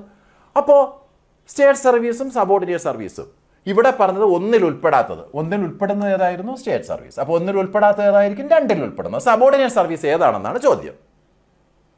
Kerala judicial ministerial service, Kerala criminal judicial service, last grade service, Kerala part time contingent service, Kerala agricultural subordinate service. ഇപ്പം നിങ്ങളോർക്ക് എങ്ങനെ എന്താ സബ് ഇൻസ്പെക്ടർ, വില്ലേജ് ഓഫീസർ, അത് തസ്തിക തിരിച്ചുള്ളതാണ്. ഇത് ഡിപ്പാർട്ട്മെൻറ്റ് തലത്തിൽ കുറേ ഒരു വർഗീകരണം നടത്തിയിട്ടുണ്ട്. അവിടെ ഗസറ്റഡ് കേഡറും നോൺ ഗസറ്റഡ് കേഡറും വേർതിരിച്ചുകൊണ്ട് ഡിപ്പാർട്ട്മെൻറ്റുകളുടെ പേര് കൊടുത്തൊരു വർഗീകരണം നടത്തിയിട്ടുണ്ട്. അപ്പോൾ ആ ഡിപ്പാർട്ട്മെൻറ്റിലെ ഗസറ്റഡ് കേഡറുകൾ ആ കുടക്കീഴിൽ വരും, നോൺ ഗസറ്റഡ് കേഡറുകൾ മറ്റൊരു കുടക്കീഴിലും വരും. ഇങ്ങനെ വന്നു കഴിഞ്ഞാൽ ഒരെണ്ണം 60, ഒരെണ്ണം 61 ഉണ്ട്. സ്റ്റേറ്റ് സർവീസ് 61, സബോർഡിനേറ്റ് സർവീസ് 60ഓളം ഉണ്ട്. ഇതെങ്ങനെ നമുക്ക് കാണാൻ പഠിക്കാൻ പറ്റും? പറ്റത്തില്ല. അപ്പോൾ നിങ്ങൾ ഓർക്കേണ്ട ഒറ്റ കാര്യമുള്ളൂ, നമ്മുടെ ഈ സാധാരണ 57ഓളം വരുന്ന സബോർഡിനേറ്റ് സർവീസിൽ ഇങ്ങനൊരു വാക്ക് അതിലുണ്ടാകും, സബോർഡിനേറ്റ് എന്നുള്ളൊരു വാക്കുണ്ടാകും. സബോർഡിനേറ്റ് കണ്ടില്ലേ? സബോർഡിനേറ്റ് എന്ന് പറയുന്നൊരു വാക്ക് അതിലുണ്ടാകും. അപ്പോൾ സബോർഡിനേറ്റ് സർവീസാണെന്ന് തിരിച്ചറിയാമല്ലോ. ഒരാളുടെ പേരിനോടൊപ്പം അയാൾ മണ്ടനാണോ എന്ന് അറിയാൻ ഒരു മണ്ടനെന്ന് കൂടെ ചേർത്താണ് ആ പേര് വരുന്നതെങ്കിൽ നമുക്ക് എളുപ്പത്തിൽ പറയാം അത് മണ്ടനാണെന്ന്. അതുപോലെ ഇവിടെ സബോർഡിനേറ്റ് എന്ന് ചേർന്നത് സബോർഡിനേറ്റ്. അപ്പോൾ ഞാൻ പിന്നെ പറഞ്ഞു 3 സർവീസാണ് സബോർഡിനേറ്റ് എന്നുള്ള ഘടകപദം ഇല്ലാതെ വരുന്ന സബോർഡിനേറ്റ് സർവീസ്. അതൊന്ന് പഠിച്ചു വെച്ചാൽ മതി. അത് ഏതൊക്കെയാണെന്ന് അറിയോ കുഞ്ഞുങ്ങളെ? അതിലൊന്ന് ഇതാണ്, ഈ സാധനമാണ്, കേരള ജുഡീഷ്യൽ മിനിസ്റ്റീരിയൽ സർവീസ്. പഠിച്ചു വയ്ക്കണം. പിന്നെ വേറൊന്നത് കേരള ലാസ്റ്റ് ഗ്രേഡ് സർവീസ്. ഇത് കാണുമ്പോൾ തന്നെ അറിയാം ഇത് നോൺ ഗസറ്റഡ് ആണ്, സബോർഡിനേറ്റ് ആണെന്ന് കാണുമ്പോൾ തന്നെ അറിയാം. പിന്നെ വരുന്നത് Kerala part time contingent service. അങ്ങനെയുണ്ട്. അപ്പോൾ ഈ 3 സർവീസുകളുടെ പേരൊന്ന് പഠിച്ചു വയ്ക്കടാ. കേരള ജുഡീഷ്യൽ മിനിസ്റ്റീരിയൽ എന്നുള്ള വാക്ക് പ്രത്യേകം ഓർക്കണം. പിന്നെ Kerala last grade service, Kerala part time contingent service. Okay ആയില്ലേ? പിന്നെ സബോർഡിനേറ്റ് ഒന്ന് ചേർന്ന് വരുന്നതും എന്തിൽ വരും? സബോർഡിനേറ്റ് സർവീസിൽ വരും. അപ്പോൾ ഇപ്പോൾ ഇവിടെ സബോർഡിനേറ്റ് സർവീസിൽ ഏതൊക്കെയുണ്ട്? ഇവിടെ കേരള അഗ്രികൾച്ചർ സബോർഡിനേറ്റ് സർവീസ് അത് അതിൽ വരും. Kerala part time contingent service അതിൽ വരും. കേരള ലാസ്റ്റ് ഗ്രേഡ് സർവീസ് അതിൽ വരും. കേരള ജുഡീഷ്യൽ മിനിസ്റ്റീരിയൽ സർവീസിൽ അതിൽ വരും. അപ്പോൾ ഇതെന്താണ്? ഈ രണ്ടാമത് കിടക്കുന്ന എന്താണ്? അത് എന്താണ്? സ്റ്റേറ്റ് സർവീസാണ്. ഇങ്ങനെ തിരിച്ചറിഞ്ഞുകൂടെ? അപ്പോൾ നമുക്കിവിടെ എന്താണ് ഉത്തരം പറയാൻ കഴിയുക? 1, 3, 4, 5 മാത്രം. ഓക്കെ അല്ലേ മക്കളെ? 2 വരുത്തില്ല. നമ്മളവിടെ എന്തൊരു മാനദണ്ഡം ഉപയോഗിച്ചത് നമ്മൾ നോക്കി. കേരള ജുഡീഷ്യൽ മിനിസ്റ്റീരിയൽ സർവീസ് ആണോ? കേരള ലാസ്റ്റ് ഗ്രേഡ് സർവീസ് ഉണ്ടോ? Kerala part time contingent service ഉണ്ടോ? പിന്നെ കണ്ടിജന്റ് എന്ന് ചേർന്ന് വരുന്ന സർവീസ് ഉണ്ടോ? അതെല്ലാം കണ്ടിജന്റ് സർവീസ്. ഞാൻ ഈ പറഞ്ഞ 3 സർവീസുകളും കണ്ടിജന്റ് എന്ന് ചേർന്ന് വരാതെയുള്ള സർവീസുകൾ ഏത് തന്നാലും ഇപ്പോൾ Kerala executive service, Kerala agriculture service ഇങ്ങനെയൊക്കെ തരുമ്പോൾ അതിനെ നമ്മൾ എന്ത് പറയും? സ്റ്റേറ്റ് സർവീസ് എന്ന് പറയും. തരംതിരിവ് എളുപ്പമായില്ലേ? അടിപൊളിയായില്ലേ? അത്രയുള്ള കാര്യം. താഴെ പറയുന്നവയിൽ കേരള സിവിൽ സർവീസിലെ സബോർഡിനേറ്റ് സർവീസിൽ ഉൾപ്പെടാത്തത്. ഇവിടെയാണ് വേറൊരു കൺഫ്യൂഷൻ. ചിലർക്കും നേരത്തെ പറഞ്ഞു കേരള ജുഡീഷ്യൽ മിനിസ്റ്റീരിയൽ സർവീസ് എന്ന് പറഞ്ഞു. ഇപ്പോൾ ഡിപ്പാർട്ട്മെൻറ്റുകളുടെ പേര് തന്നെ. അത് മക്കളെ നമ്മുടെ Kerala civil services classification control and appeal rules 1960 ഇല്ലേ? അങ്ങനെ ഒരു ചട്ടം ഉണ്ടല്ലോ. അതിൽ ക്ലാസിഫിക്കേഷൻ നടത്തുമ്പോൾ അവർ ഇപ്പോൾ ഡിപ്പാർട്ട്മെൻറ്റ് കേരള അഗ്രികൾച്ചർ സർവീസ് എന്ന് പറയുമ്പോൾ കേരള അഗ്രികൾച്ചർ സർവീസിൻ്റെ കീഴിൽ വരുന്ന കൃഷി ഓഫീസർ ഇങ്ങനെയുള്ള കുറേ എന്തുണ്ട്? സ്റ്റേറ്റ് സർവീസ് ഉണ്ട്. ഗസറ്റഡ് കേഡറുണ്ട്. അതെല്ലാം ആ ഒരു ഒരെണ്ണത്തിൻ്റെ കൂടെ കീഴിൽ വരും. ഇങ്ങനെ ഡിപ്പാർട്ട്മെൻറ്റ് തിരിച്ചുള്ള കാര്യങ്ങൾ അവിടെ പറയുന്നത്. ഇത് ഡീറ്റെയിൽഡാണ്. അപ്പോൾ ഡീറ്റെയിൽഡ് വരുമ്പോൾ നിങ്ങൾ നോക്കേണ്ടത് ഇവിടെ താഴെ പറയുന്നതിൽ കേരള സിവിൽ സർവീസിലെ സബോർഡിനേറ്റ് സർവീസിൽ ഉൾപ്പെടാത്തത് ആര്? സബോർഡിനേറ്റ് സർവീസിൽ ഉൾപ്പെടാത്തതാരായിരിക്കും? 2 തരം സർവീസല്ലേ ഉള്ള, സബോർഡിനേറ്റും സ്റ്റേറ്റ് സർവീസും. സബോർഡിനേറ്റ് ഉൾപ്പെടാത്തത് സ്റ്റേറ്റ് സർവീസാണ്. Sub inspector of police. ഒരു പോലീസ് ഒരു ഓഫീസിൻ്റെ ചുമതലയുള്ള ആളാണല്ലോ, അയാൾ ചിലപ്പോൾ സ്റ്റേറ്റ് സർവീസ് ആയിരിക്കും, ഗസറ്റഡ് ആയിരിക്കും എന്നൊക്കെ കരുതും. അല്ല, അദ്ദേഹത്തിന് ഇതുവരെ ഗസറ്റഡ് റാങ്ക് കൊടുത്തിട്ടില്ല. അദ്ദേഹം നോൺ ഗസറ്റഡ് ഓഫീസറാണ്. അദ്ദേഹം പ്രൊമോഷനായി CI ആകും അല്ലെങ്കിൽ ഇൻസ്പെക്ടർ ആകും. പണ്ട് CI എന്നറിയപ്പെട്ട, ഇപ്പോൾ ഇൻസ്പെക്ടർ എന്നറിയപ്പെട്ട പദവിയിൽ എത്തുമ്പോൾ മാത്രമേ അദ്ദേഹം സ്റ്റേറ്റ് സർവീസിൽ വരികയുള്ളൂ. അല്ലാത്ത സാഹചര്യത്തിൽ അദ്ദേഹം നോൺ ഗസറ്റഡ് ആണ്. അപ്പോൾ അദ്ദേഹം ഏതിലാണ് വരിക? സബോർഡിനേറ്റ് സർവീസിലാണ് വരിക. വില്ലേജ് ഓഫീസർ, അപ്പോൾ എവിടെ നമ്മൾ ഓർക്കടാ, വില്ലേജ് ഓഫീസർ ഈ തസ്തികകളൊക്കെ എപ്പോഴും അവരെടുത്തിട്ട് ചോദിക്കുന്നത്. വില്ലേജ് ഓഫീസർ ഒരു ഓഫീസിൻ്റെ ചുമതലയുള്ള ആളാണല്ലോ, അപ്പോൾ വരുമല്ലോ.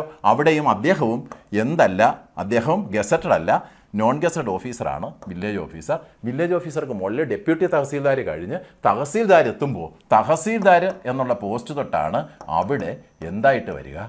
നമ്മൾ ഈ പറഞ്ഞ സ്റ്റേറ്റ് സർവീസിലേക്ക് വരിക. അപ്പോൾ ഇതും നമുക്ക് എന്താണ്? സബോർഡിനേറ്റ് സർവീസിൽ ഉൾപ്പെടാത്തതാണ് പറഞ്ഞത്, സ്റ്റേറ്റ് സർവീസാണ് വേണ്ടത്. അപ്പോൾ ഇത് രണ്ടും നമുക്ക് സബോർഡിനേറ്റ് സർവീസാണ്, എടുക്കാൻ പറ്റത്തില്ല. പിന്നെ വരുന്ന സ്റ്റേറ്റ് ടാക്സ് ഓഫീസർ, നമ്മുടെ പഴയ സെയിൽ ടാക്സ് ഓഫീസർ, അതാണ് സ്റ്റേറ്റ് ടാക്സ് ഓഫീസർ. അദ്ദേഹം സ്റ്റേറ്റ് സർവീസാണ്, ഗസറ്റഡ് റാങ്കാണ്. ഇൻസ്പെക്ടർ ഓഫ് പോലീസ് ഞാൻ നേരത്തെ പറഞ്ഞല്ലോ, സബ് ഇൻസ്പെക്ടർ പ്രൊമോഷനാണ്, അദ്ദേഹം സ്റ്റേറ്റ് സർവീസാണ്. പിന്നെ LSG സെക്രട്ടറി, നമ്മുടെ panchayat secretary, block panchayat secretary, municipal secretary, ഇതൊക്കെ ഉൾക്കൊള്ളുന്ന പോസ്റ്റാണ് LSG സെക്രട്ടറി, അതും ഗസറ്റഡ് ആണ്. അപ്പോൾ ഇവിടെ സബോർഡിനേറ്റ് സർവീസിൽ ഉൾപ്പെടാത്തത് ഈ 3 സർവീസുകളാണെന്ന് കാണാം അല്ലേ? അപ്പോൾ 3, 4, 5 മാത്രം. ഇതിനകത്ത് ഈ പോസ്റ്റുകളൊക്കെ തന്നെ എടുത്താണ് അവർ ചോദിക്കാറുള്ളത്. പോസ്റ്റുകൾ പറഞ്ഞു വരുമ്പോൾ ഒരുപാട് പോസ്റ്റുകളുണ്ട്. നമുക്കറിയാം, നമുക്ക് ഏതെങ്കിലും സർട്ടിഫിക്കറ്റുകളൊക്കെ സാക്ഷ്യപ്പെടുത്തണമെങ്കിൽ ഗസറ്റഡ് ഓഫീസറെ കൊണ്ടാണ് നമ്മൾ സാക്ഷ്യപ്പെടുത്തുക. അവിടെ നമ്മൾ ഡോക്ടർമാരെ കാണാൻ പോകും. അപ്പോൾ ആയുർവേദ ഡോക്ടറാകട്ടെ, ഗവൺമെൻറ് ഡോക്ടറാകട്ടെ, ഹോമിയോപ്പതി ഡോക്ടറാകട്ടെ, അവർ ഗസറ്റഡ് ഓഫീസറാണ്. പിന്നെ നമ്മൾ അസിസ്റ്റൻറ്റ് എഞ്ചിനീയർമാരും അതിന് മുകളിലോട്ടുള്ള ആളുകളെ കോമൺ പിടിക്കും. അപ്പോൾ അവരൊക്കെ എന്താണ്? ഗസറ്റഡാണ്. ഇപ്പം മൃഗ ഡോക്ടറാണെങ്കിലും അതൊരു ഗസറ്റഡാണ്. പിന്നെ ഒരു ഗവൺമെൻറ് സ്കൂളിൽ ചെല്ലുമ്പോൾ അവിടുത്തെ HM ഗസറ്റഡാണ്. പക്ഷേ ടീച്ചേഴ്സൊന്നും ഗസറ്റഡ് അല്ല, HM അവിടെ ഗസറ്റഡാണ്. പിന്നെ നമ്മൾ ഹയർ സെക്കൻഡറി സ്കൂളിലേക്ക് പോയാൽ അവിടെ ജൂനിയർ എന്ന് പറയുന്ന സ്കെയിലുള്ള ഹയർ സെക്കൻഡറി അധ്യാപകർ ഒഴികെ മുകളിലോട്ട് വരുന്നവരില്ല. അവിടെയും എന്താണ്? ഗസറ്റഡ് ആണ് അല്ലേ? ഇങ്ങനെയാണ് ഗസറ്റഡ്. പിന്നെ LDC, UDC, head clerk, junior superintendent എന്നൊക്കെയുള്ള രീതിയിൽ നിങ്ങൾക്ക് പ്രൊമോഷൻ കിട്ടിപ്പോകും. അതിനുശേഷം നിങ്ങൾക്ക് പ്രൊമോഷൻ കിട്ടുന്ന സീനിയർ സൂപ്രണ്ടാണ്. അവിടെ മുതൽ അങ്ങോട്ട് നിങ്ങൾ ഗസറ്റഡ് ആണ്. ഇപ്പോൾ PSC സെക്രട്ടേറിയറ്റിലൊക്കെ ചെല്ലുമ്പോൾ അസിസ്റ്റൻറ്റ് കഴിഞ്ഞിട്ട് സെക്ഷൻ ഓഫീസർ ആകും. സെക്ഷൻ ഓഫീസർ മുതൽ അങ്ങോട്ട് ഗസറ്റഡ് ആണ്. അപ്പോൾ ഇങ്ങനെ ഒന്ന് കാര്യങ്ങൾ മനസ്സിലാക്കി വെച്ചാൽ ഇത് വളരെ എളുപ്പമാകും. കാര്യം വ്യക്തമായി മനസ്സിലായിട്ടുണ്ടെന്ന് കരുതുകയാണ്. കേരള അഡ്മിനിസ്ട്രേറ്റീവ് സർവീസ് കാസുമായി ബന്ധപ്പെട്ട താഴെ പറയുന്ന പ്രസ്താവനകൾ പരിഗണിക്കുകയും ഇവയിൽ ഏതാണ് ശരിയെന്ന് കണ്ടെത്തുകയും ചെയ്യുക. നോക്കാം. ഇതൊരു മുൻ ചോദ്യം തന്നെയാണ് കേട്ടോ. ഞാൻ തന്നത് മിക്കവാറും ഒക്കെ മുൻ ചോദ്യങ്ങളാണ് കേട്ടോ. ഗവൺമെൻറ് നയങ്ങളും പരിപാടികളും ഫലപ്രദമായി നടപ്പിലാക്കുന്നതിനായി ഗവൺമെൻറ്റിൻ്റെ മാനേജർ കഴിവുകളുടെ 2ാം നിലയായി പൊതുസേവകരുടെ ഒരു കേഡർ ഉണ്ടാക്കുക എന്നതാണ് കാസിൻ്റെ ലക്ഷ്യം. ഇപ്പോൾ ഈ കാസ് വരുന്നതിന് മുമ്പും ഡെപ്യൂട്ടി കളക്ടർ തസ്തികയുണ്ട്. കാസ് വരുന്നതിന് മുമ്പും അണ്ടർ സെക്രട്ടറി ഉണ്ട്. കാസ് വരുന്നതിന് മുമ്പും ഈ കാസിൽ ഉൾപ്പെടുത്തിയ തസ്തികകളൊക്കെ ഉണ്ട്. പക്ഷേ അതൊക്കെ ഇയർമാർക്ക് ചെയ്ത് നേരിട്ടൊരു സെലക്ഷന് ഗവൺമെൻറ് ഉദ്ദേശിച്ചതെന്ന് പറഞ്ഞാൽ ചെറുപ്പക്കാരായിട്ടുള്ള ആളുകളെ ഉത്തരവാദിത്ത ബോധത്തോടു കൂടി ഒരു മാനേജീരിയൽ കേഡറായി ഉയർത്തിക്കൊണ്ടുവരിക എന്നുള്ളതാണ്. അപ്പോൾ അത് ശരിയാണ്. കാസിൻ്റെ 1ാമത്തെ ലക്ഷ്യം ശരിയാണ്. കേരള അഡ്മിനിസ്ട്രേറ്റീവ് സർവീസിൽ കാസ് ഓഫീസർ, അവിടെ നമ്മൾ കാസ് ഓഫീസറായിട്ട് കയറിക്കഴിഞ്ഞാൽ നമ്മൾ ജൂനിയർ ടൈം സ്കെയിലാണ് നമ്മൾ പ്രവേശിക്കുക. അത് കഴിഞ്ഞ് നമ്മൾ സീനിയർ ടൈം ഗ്രേഡ് സ്കെയിലിലേക്കാകും. മനസ്സിലായോ? പിന്നെ കാസ് ഓഫീസർ സെലക്ഷൻ ഗ്രേഡ്, അങ്ങനെ 3 ഗ്രേഡ് പ്രൊമോഷനാണ് നമുക്കവിടെ ലഭിക്കുക. അതും ശരിയാണ് കേട്ടോ, അതും ശരിയാണ്. പിന്നീട് കാസിൽ ചേരുന്ന ഒരു ഉദ്യോഗസ്ഥൻ സംസ്ഥാന സർവീസിൽ ജൂനിയർ ടൈം സ്കെയിൽ ട്രെയിനി ആയിട്ടാണ്. 1 വർഷം ട്രെയിനിങ് ഉണ്ട് കേട്ടോ. ആ ട്രെയിനിങ്ങിന് ശേഷമാണ് നമ്മൾ സ്ഥിരപ്പെടുത്തുന്നത്. അപ്പോൾ ആദ്യം നമുക്ക് കിട്ടുന്ന നിയമനം ജൂനിയർ ടൈം സ്കെയിൽ ട്രെയിനിയാണ്. അപ്പോൾ ഇവയെല്ലാം ശരിയാണ് എന്ന് മാത്രമേ നമുക്ക് പറയാൻ കഴിയൂ കുഞ്ഞുങ്ങളെ. അതൊന്ന് ഓർത്തിരിക്കുക. കേരളത്തിലെ സർക്കാർ ജീവനക്കാരുടെ ശമ്പള സേവന വിവരങ്ങൾ ഉൾക്കൊള്ളുന്ന ആപ്ലിക്കേഷൻ നിങ്ങളുണ്ടല്ലോ, സർവീസിൽ പ്രവേശിച്ചു കഴിഞ്ഞാൽ ഈ ആപ്ലിക്കേഷൻ മറക്കത്തില്ല. കാരണം നിങ്ങൾക്ക് ശമ്പളം തരുന്നത്, നിങ്ങളുടെ സർവീസ് ഡീറ്റെയിൽസ് രേഖപ്പെടുത്തപ്പെടുന്നത് ഈ പ്ലാറ്റ്ഫോമിലാണ്. അതിൻ്റെ പേര് സ്പാർക്ക് എന്നാണ് കുഞ്ഞുങ്ങളെ. അതിനെ എങ്ങനെ മറക്കും? കേരളത്തിലെ സർക്കാർ ജീവനക്കാരുടെ ശമ്പള സേവന വിവരങ്ങൾ ഉൾക്കൊള്ളുന്ന ആപ്ലിക്കേഷൻ സ്പാർക്കാണ്. ഇത് മാത്രം പഠിച്ച് പോയാൽ പോരാ. ചിലപ്പോൾ നമ്മളോട് ചോദിക്കുന്നു സ്പാർക്കിൻ്റെ ഫുൾ ഫോം എന്താണ്? അപ്പോൾ നന്നായിട്ട് മനസ്സിലാക്കണം. SP, സ്പാർക്കിലെ ആദ്യത്തെ SP നോക്കൂ, എസ് സർവീസ്, പി പേറോൾ. അപ്പോൾ SPA എങ്ങനെ പറയും? Service and payroll. പിന്നെ വരുന്ന SPA അഡ്മിനിസ്ട്രേറ്റീവ്, പിടികിട്ടിയില്ലേ? പിന്നെ SPAR റിപ്പോസിറ്ററി, കേരള. ഇതാണ് സ്പാർക്കിൻ്റെ ഫുൾ ഫോം. പഠിച്ചു വയ്ക്കണം. അവരിതിനോട് സാമ്യം വരുന്ന ഒരുപാട് സാധനം ഇട്ടായിരിക്കും ഓപ്ഷൻസ് തരിക. തെറ്റിക്കല്ലേ, ഒരിക്കലും തെറ്റിക്കരുത്. ശ്രദ്ധിക്കുക. Service and payroll administrative repository for Kerala ആണ് സ്പാർക്ക്. കേരളത്തിലെ സർക്കാർ ജീവനക്കാരുടെ എന്താണ് ശമ്പള സേവന വിവരങ്ങൾ ഉൾക്കൊള്ളുന്ന ആപ്ലിക്കേഷനാണ്. കേരളത്തിലെ സർക്കാർ ജീവനക്കാരുടെയും പെൻഷൻകാരുടെയും മെഡിക്കൽ ഇൻഷുറൻസ് പദ്ധതി, ഒരു മെഡിക്കൽ ഇൻഷുറൻസ് പദ്ധതി ഉണ്ട് കുഞ്ഞുങ്ങളെ. അതിൻ്റെ പേര് മെഡിസെപ്പ് എന്നാണ്. അതെല്ലാവർക്കും അറിയാം. മെഡിസെപ്പ് മനസ്സിലായോ? മെഡിക്കൽ ഇൻഷുറൻസ് സ്കീം ഫോർ, മെഡിസെപ്പിൻ്റെ ഫുൾ ഫോം എന്താടാ? Medical insurance scheme for state employees and pensioners കേട്ടോ. Medical insurance scheme for state employees. അപ്പോൾ സ്റ്റേറ്റ് എംപ്ലോയീസിന് മാത്രമാണോ ഇത്? അല്ല, പെൻഷനേഴ്സിനുമാണ്. പിന്നെ ഹൈക്കോടതി ജീവനക്കാരും ഇതിനകത്ത് വരുന്നുണ്ട് കേട്ടോ. അതാണ് മെഡിസെപ്പ്. ഈ മെഡിസെപ്പ് ഗവൺമെൻറ് ആണ് ഇത് ഇവിടെ നടപ്പാക്കുന്നത്. പക്ഷേ അത് ഗവൺമെൻറ് ഒരു ഇൻഷുറൻസ് കമ്പനിയിലൂടെയാണ് നടപ്പാക്കുന്നത്. ആ ഇൻഷുറൻസ് കമ്പനി നിങ്ങളൊന്ന് ഓർത്തിരിക്കണം, oriental insurance company. Insurance company കേട്ടോ. ഇവിടെ മെഡിസെപ്പിൻ്റെ പേരിൽ നമ്മുടെ ജോലിയിൽ പ്രവേശിച്ചു കഴിഞ്ഞാൽ നമ്മുടെ ശമ്പളത്തിൽ നിന്ന് മാസം 500 രൂപ വെച്ച് പിടിക്കും. അപ്പോൾ ഒരു വർഷം 6000 രൂപയാവും. ഈ 6000 രൂപയിൽ കുറച്ച് പൈസ മാറ്റിയിട്ട് ബാക്കി ആർക്ക് കൊടുക്കും? ഓറിയൻ്റൽ ഇൻഷുറൻസ് കമ്പനിക്ക് കൊടുക്കും.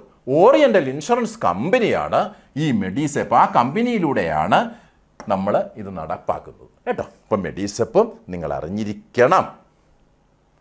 കേരളത്തിലെ സർക്കാർ ജീവനക്കാരുടെ പെൻഷൻകാരുടെയും മെഡിക്കൽ ഇൻഷുറൻസ് സ്കീം ഏതാണ് കുഞ്ഞുങ്ങളെ? മെഡിസെപ്പ്. മെഡിസെപ്പിൻ്റെ ഫുൾ ഫോം എന്ന് പഠിക്കണേ. Medical insurance scheme for state employees and pensioners. ഇതിൻ്റെ പ്രീമിയം എത്രയാണ്? Monthly premium 500. ഇത് നടപ്പാക്കുന്ന ആരാണ്? Oriental insurance company. കേരളത്തിൽ നാഷണൽ പെൻഷൻ സിസ്റ്റം NPS പങ്കാളിത്ത പെൻഷൻ നടപ്പാക്കിയത് 1/4/2013 മുതൽ, 1/4/2012 മുതൽ, 1/4/2014 മുതൽ, 1/4/2011 മുതൽ. ഏതാടാ പറയുക? ഇതാണ് അഭിശപ്തമായ ദിനം. ഞാൻ അഭിശപ്ത ദിനമെന്ന് പറഞ്ഞത് നേരത്തെ പെൻഷൻ കോൺട്രിബ്യൂഷൻ ഒന്നും കൊടുക്കാതെ പെൻഷനാകുന്ന സമയത്ത് പകുതി ശമ്പളം കിട്ടുന്നതിൻ്റെ പകുതി പെൻഷനായിട്ട് വാങ്ങിച്ചുകൊണ്ട് പിരിഞ്ഞു പോയായിരുന്നു. ആ സാഹചര്യം മാറ്റിയിട്ട് നമ്മളുടെ പേയുടെയും ഡിയുടെയും 10% നമ്മൾ ഓരോ മാസം കോൺട്രിബ്യൂഷനായിട്ട് നൽകണം. ഇപ്പോൾ ആ 1/4/2013 ഈ നയം നടപ്പിലാക്കിയത്. പിന്നെ ഭാവിയിൽ എന്ത് കിട്ടുമെന്നുള്ളതിനെ സംബന്ധിച്ച് ക്ലിപ്തമായ ഒരു കണക്കും ഗവൺമെൻറ് തരുന്നുമില്ല. അപ്പോൾ ഇതാണ് ഇതിൻ്റെ പ്രത്യേകത. 1/4/2013 മുതലാണ് കേരളത്തിൽ നാഷണൽ പെൻഷൻ സിസ്റ്റം NPS നടപ്പിലാക്കിയത്. അപ്പോൾ അതിനു മുമ്പ് ജോയിൻ ചെയ്തവർക്ക് എന്തായിരിക്കും? Statutory pension. ആ പെൻഷനെ വിളിക്കുന്നത് സ്റ്റാറ്റ്യൂട്ടറി പെൻഷൻ എന്നാണ്. Statutory pension. സ്റ്റാറ്റ്യൂട്ടറി പെൻഷൻ ഉള്ളവർക്ക് എന്ത് ചെയ്യേണ്ട? അതായത് ഞാൻ ഈ പറഞ്ഞ ഡേറ്റ് ഉണ്ടല്ലോ 1/4/2013, അതിന് മുമ്പ് ജോയിൻ ചെയ്തവരാണെങ്കിൽ അവർ സ്റ്റാറ്റ്യൂട്ടറി പെൻഷനാണ് കിട്ടുന്നത്. അവർ കോൺട്രിബ്യൂഷൻ ഒന്നും അടയ്ക്കേണ്ട, മറ്റുള്ളവർ കോൺട്രിബ്യൂഷൻ അടയ്ക്കുക. നിങ്ങളിപ്പോൾ സർവീസിൽ പ്രവേശിക്കുമ്പോൾ നിങ്ങളും NPSിലേക്കായിരിക്കും വരിക, നാഷണൽ പെൻഷൻ സിസ്റ്റത്തിലേക്കായിരിക്കും വരിക. ഇനി കേരളത്തിൽ നാഷണൽ പെൻഷൻ സിസ്റ്റം പങ്കാളിത്ത പെൻഷൻ നടപ്പിലാക്കിയത് 1/4/2013 മുതലാണെന്ന് നിങ്ങൾ അറിയുന്നു. അവിടെ നിങ്ങൾ സർവീസിൽ പ്രവേശിക്കുമ്പോൾ നിങ്ങൾക്ക് 2 നമ്പറുകൾ കിട്ടും. ഒന്ന് പെൻ. പാനൊക്കെ നിങ്ങൾ കേട്ടിട്ടുണ്ട്. പെർമനൻറ്റ് അക്കൗണ്ട് നമ്പർ എന്ന് പറഞ്ഞാൽ ഇൻകം ടാക്സിൻ്റെയാണ്. ഇത് പെൻ എന്ന് പറഞ്ഞാൽ പെർമനൻറ്റ് എംപ്ലോയി നമ്പർ. ഇത് നിങ്ങൾക്ക് കിട്ടുന്ന സ്പാർക്കിൻ്റെ ഇതായിട്ടാണ്. സ്പാർക്കിൽ നിങ്ങൾക്ക് ലഭിക്കുന്ന യുണീക്ക് ഐഡൻറ്റിഫിക്കേഷൻ നമ്പറാണ് പെൻ നമ്പർ. ഒരു നമ്പർ, ആ നമ്പറിലായിരിക്കും പിന്നെ നിങ്ങൾ അറിയപ്പെടുക. ആ നമ്പറിലാണ് നിങ്ങളുടെ ശമ്പളവും മറ്റു കാര്യങ്ങളും എല്ലാം കൈകാര്യം ചെയ്യപ്പെടുന്നത്. ഈ പെൻ നമ്പറിലാണ്. മനസ്സിലായല്ലോ? Permanent employee number. പിന്നെ നിങ്ങൾ ചേരേണ്ട ഒന്ന് NPS ആണ്. NPS നിങ്ങൾക്ക് ചേരുമ്പോൾ നിങ്ങൾക്ക് ഒരു യുണീക്ക് നമ്പർ കിട്ടും. അതിൻ്റെ പേര് പ്രാൺ എന്നാണ്. പ്രാൺ. അത് കാണുമ്പോൾ തന്നെ അറിയാം, permanent retirement account number. Permanent retirement account number. പ്രാണിൻ്റെ ഫുൾ ഫോം എന്താ? Permanent retirement account number. ദേശീയ പെൻഷൻ സിസ്റ്റം NPS അക്കൗണ്ടുകൾ തിരിച്ചറിയാൻ ഉപയോഗിക്കുന്ന 12 അക്ക തനത് കോഡാണ് എന്ത്? Permanent account number. കേരള സംസ്ഥാന ഭരണപരിഷ്കാര കമ്മീഷനുമായിട്ടുള്ള ശരിയായ പ്രസ്താവന ഏത്? നമുക്ക് നോക്കാം. ഭരണപരിഷ്കാര കമ്മീഷൻ അറിയാമല്ലോ. ഭരണപരിഷ്കാര കമ്മീഷൻ നാളിതുവരെ 5 ഭരണപരിഷ്കാര കമ്മീഷനുകൾ. ശരിയാണോ കുഞ്ഞുങ്ങളെ? 5 ഉണ്ടോടാ? ഇല്ല, 4 വരണ്ട അല്ലേ? 4 ഭരണപരിഷ്കാര കമ്മീഷനല്ലേ ഉള്ളൂ, 5 ഇല്ല. ആദ്യ കമ്മീഷൻ 1957. ശരിയാണേ, സമ്മതിച്ചു. പക്ഷേ C അച്യുതമേനോനാണോ? അല്ലല്ലോ. അവിടെ EMS അല്ലായിരുന്നോ? ആദ്യ ഭരണപരിഷ്കാര കമ്മീഷൻ 1957 നിലവിൽ വരുമ്പോൾ അതിൻ്റെ ചെയർമാൻ EMS അല്ലായിരുന്നോ? രണ്ടാം കമ്മീഷൻ 1965, അധ്യക്ഷൻ MK വെള്ളോടി. ദൈവം സഹായിച്ചു, അത് കറക്റ്റാണ്. മൂന്നാം കമ്മീഷൻ 1997 EK നായനാരുടെ അധ്യക്ഷതയിൽ, അതും കറക്റ്റാണ്. നാലാം ഭരണപരിഷ്കാര കമ്മീഷൻ 2016 പിണറായി വിജയൻ അല്ല.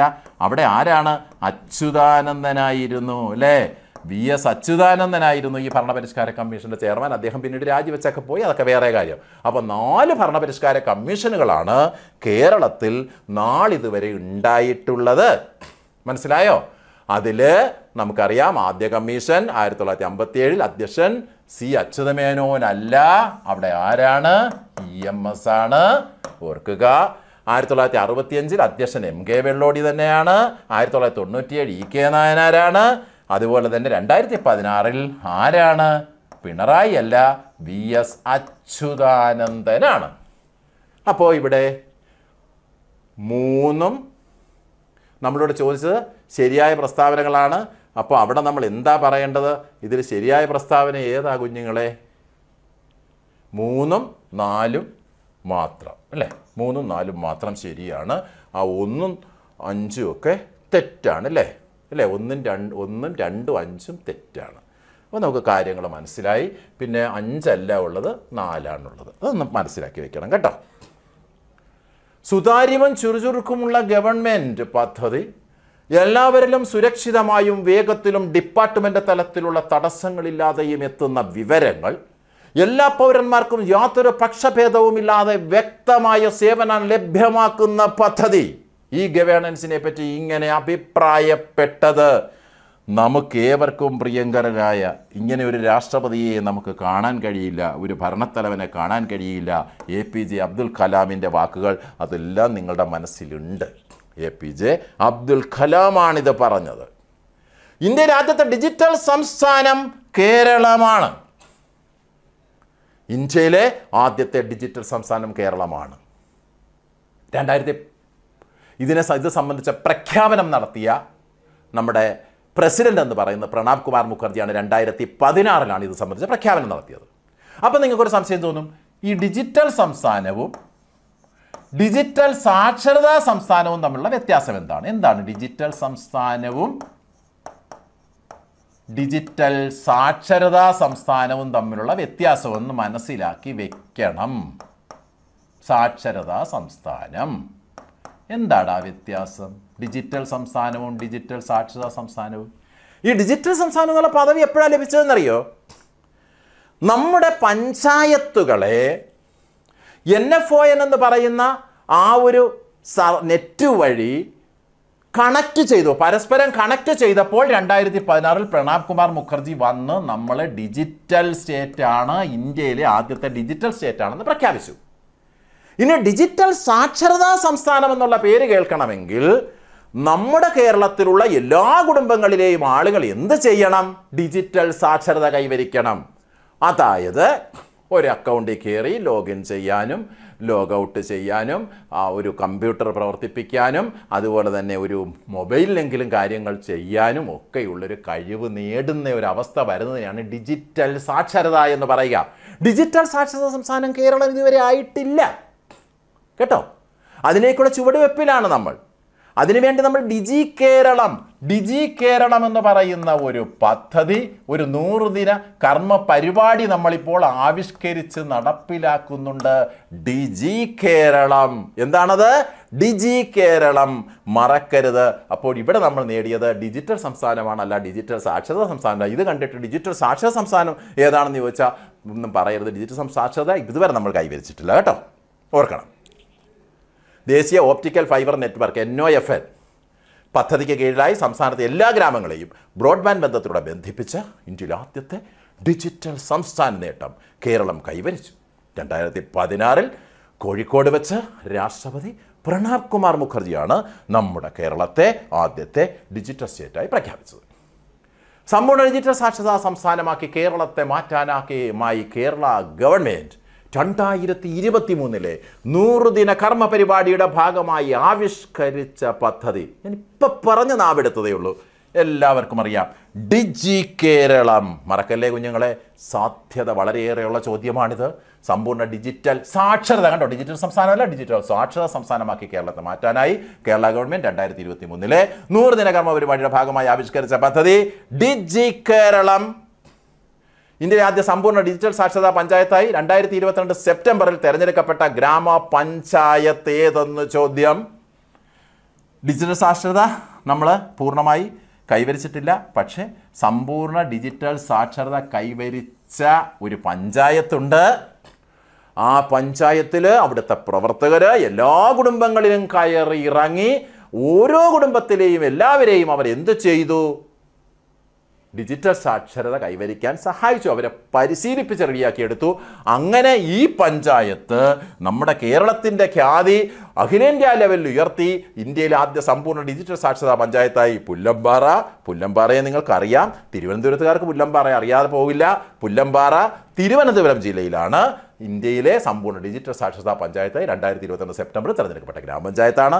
ഇനി നമ്മുടെ സ്റ്റേറ്റ് മുഴുവൻ ഡിജിറ്റൽ സാക്ഷരത കൈവരിക്കാൻ വേണ്ടിയുള്ള ശ്രമം നമ്മൾ നടത്തിക്കൊണ്ടിരിക്കുന്നു. അതിനുവേണ്ടിയുള്ള ആ ഒരു 100 ദിന കർമ്മ പരിപാടി ഡിജി കേരളമാണെന്ന് നിങ്ങൾക്കറിയാം. ഡിജി കേരളത്തിൻ്റെ ഫുൾ ഫോം ഡിജിറ്റൽ കേരളം. താഴെ പറയുന്നവർ ശരിയേത്? നോക്ക്, എല്ലാം ഈ ശരി തെറ്റാണ് കേട്ടോ. ഇങ്ങനെയുള്ള ചോദ്യം തന്നെ പ്രതീക്ഷിക്കണേ കുഞ്ഞുങ്ങളെ കൂടുതലും.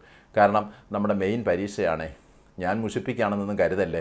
ഇദ്ദേഹം എന്താ ഈ ഒറ്റ ചോദ്യം ചോദിക്കാതെ ഇങ്ങനെ ചോദ്യം ചോദിക്കുന്നതെന്നൊന്നും കരുതല്ലേ കേട്ടോ. കേരളത്തിലെ ഗവേണൻസ് പദ്ധതികളുടെ നോഡൽ ഏജൻസി കേരള IT മിഷനാണ്. ശരിയാ മക്കളെ? കേരള IT മിഷനാണ് nodal agency. Kerala IT mission 1999 സ്ഥാപിതമായി. അത് ഓർക്കാനൊരു എളുപ്പമുണ്ട്. 1999 എന്ന് ഓർത്തിരുന്നോ? Kerala IT mission. കേരള സംസ്ഥാന സർക്കാർ ആദ്യത്തെ IT നയം പ്രഖ്യാപിച്ചത് 1998 അതും ശരിയാണ്. നമ്മൾ 1998 കേരള സർക്കാർ ആദ്യമായി ഒരു IT നയം പ്രഖ്യാപിക്കുന്നത്. അതായത് 2002 കുറവ്.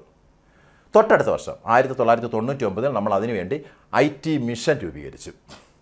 മനസ്സിലായോ?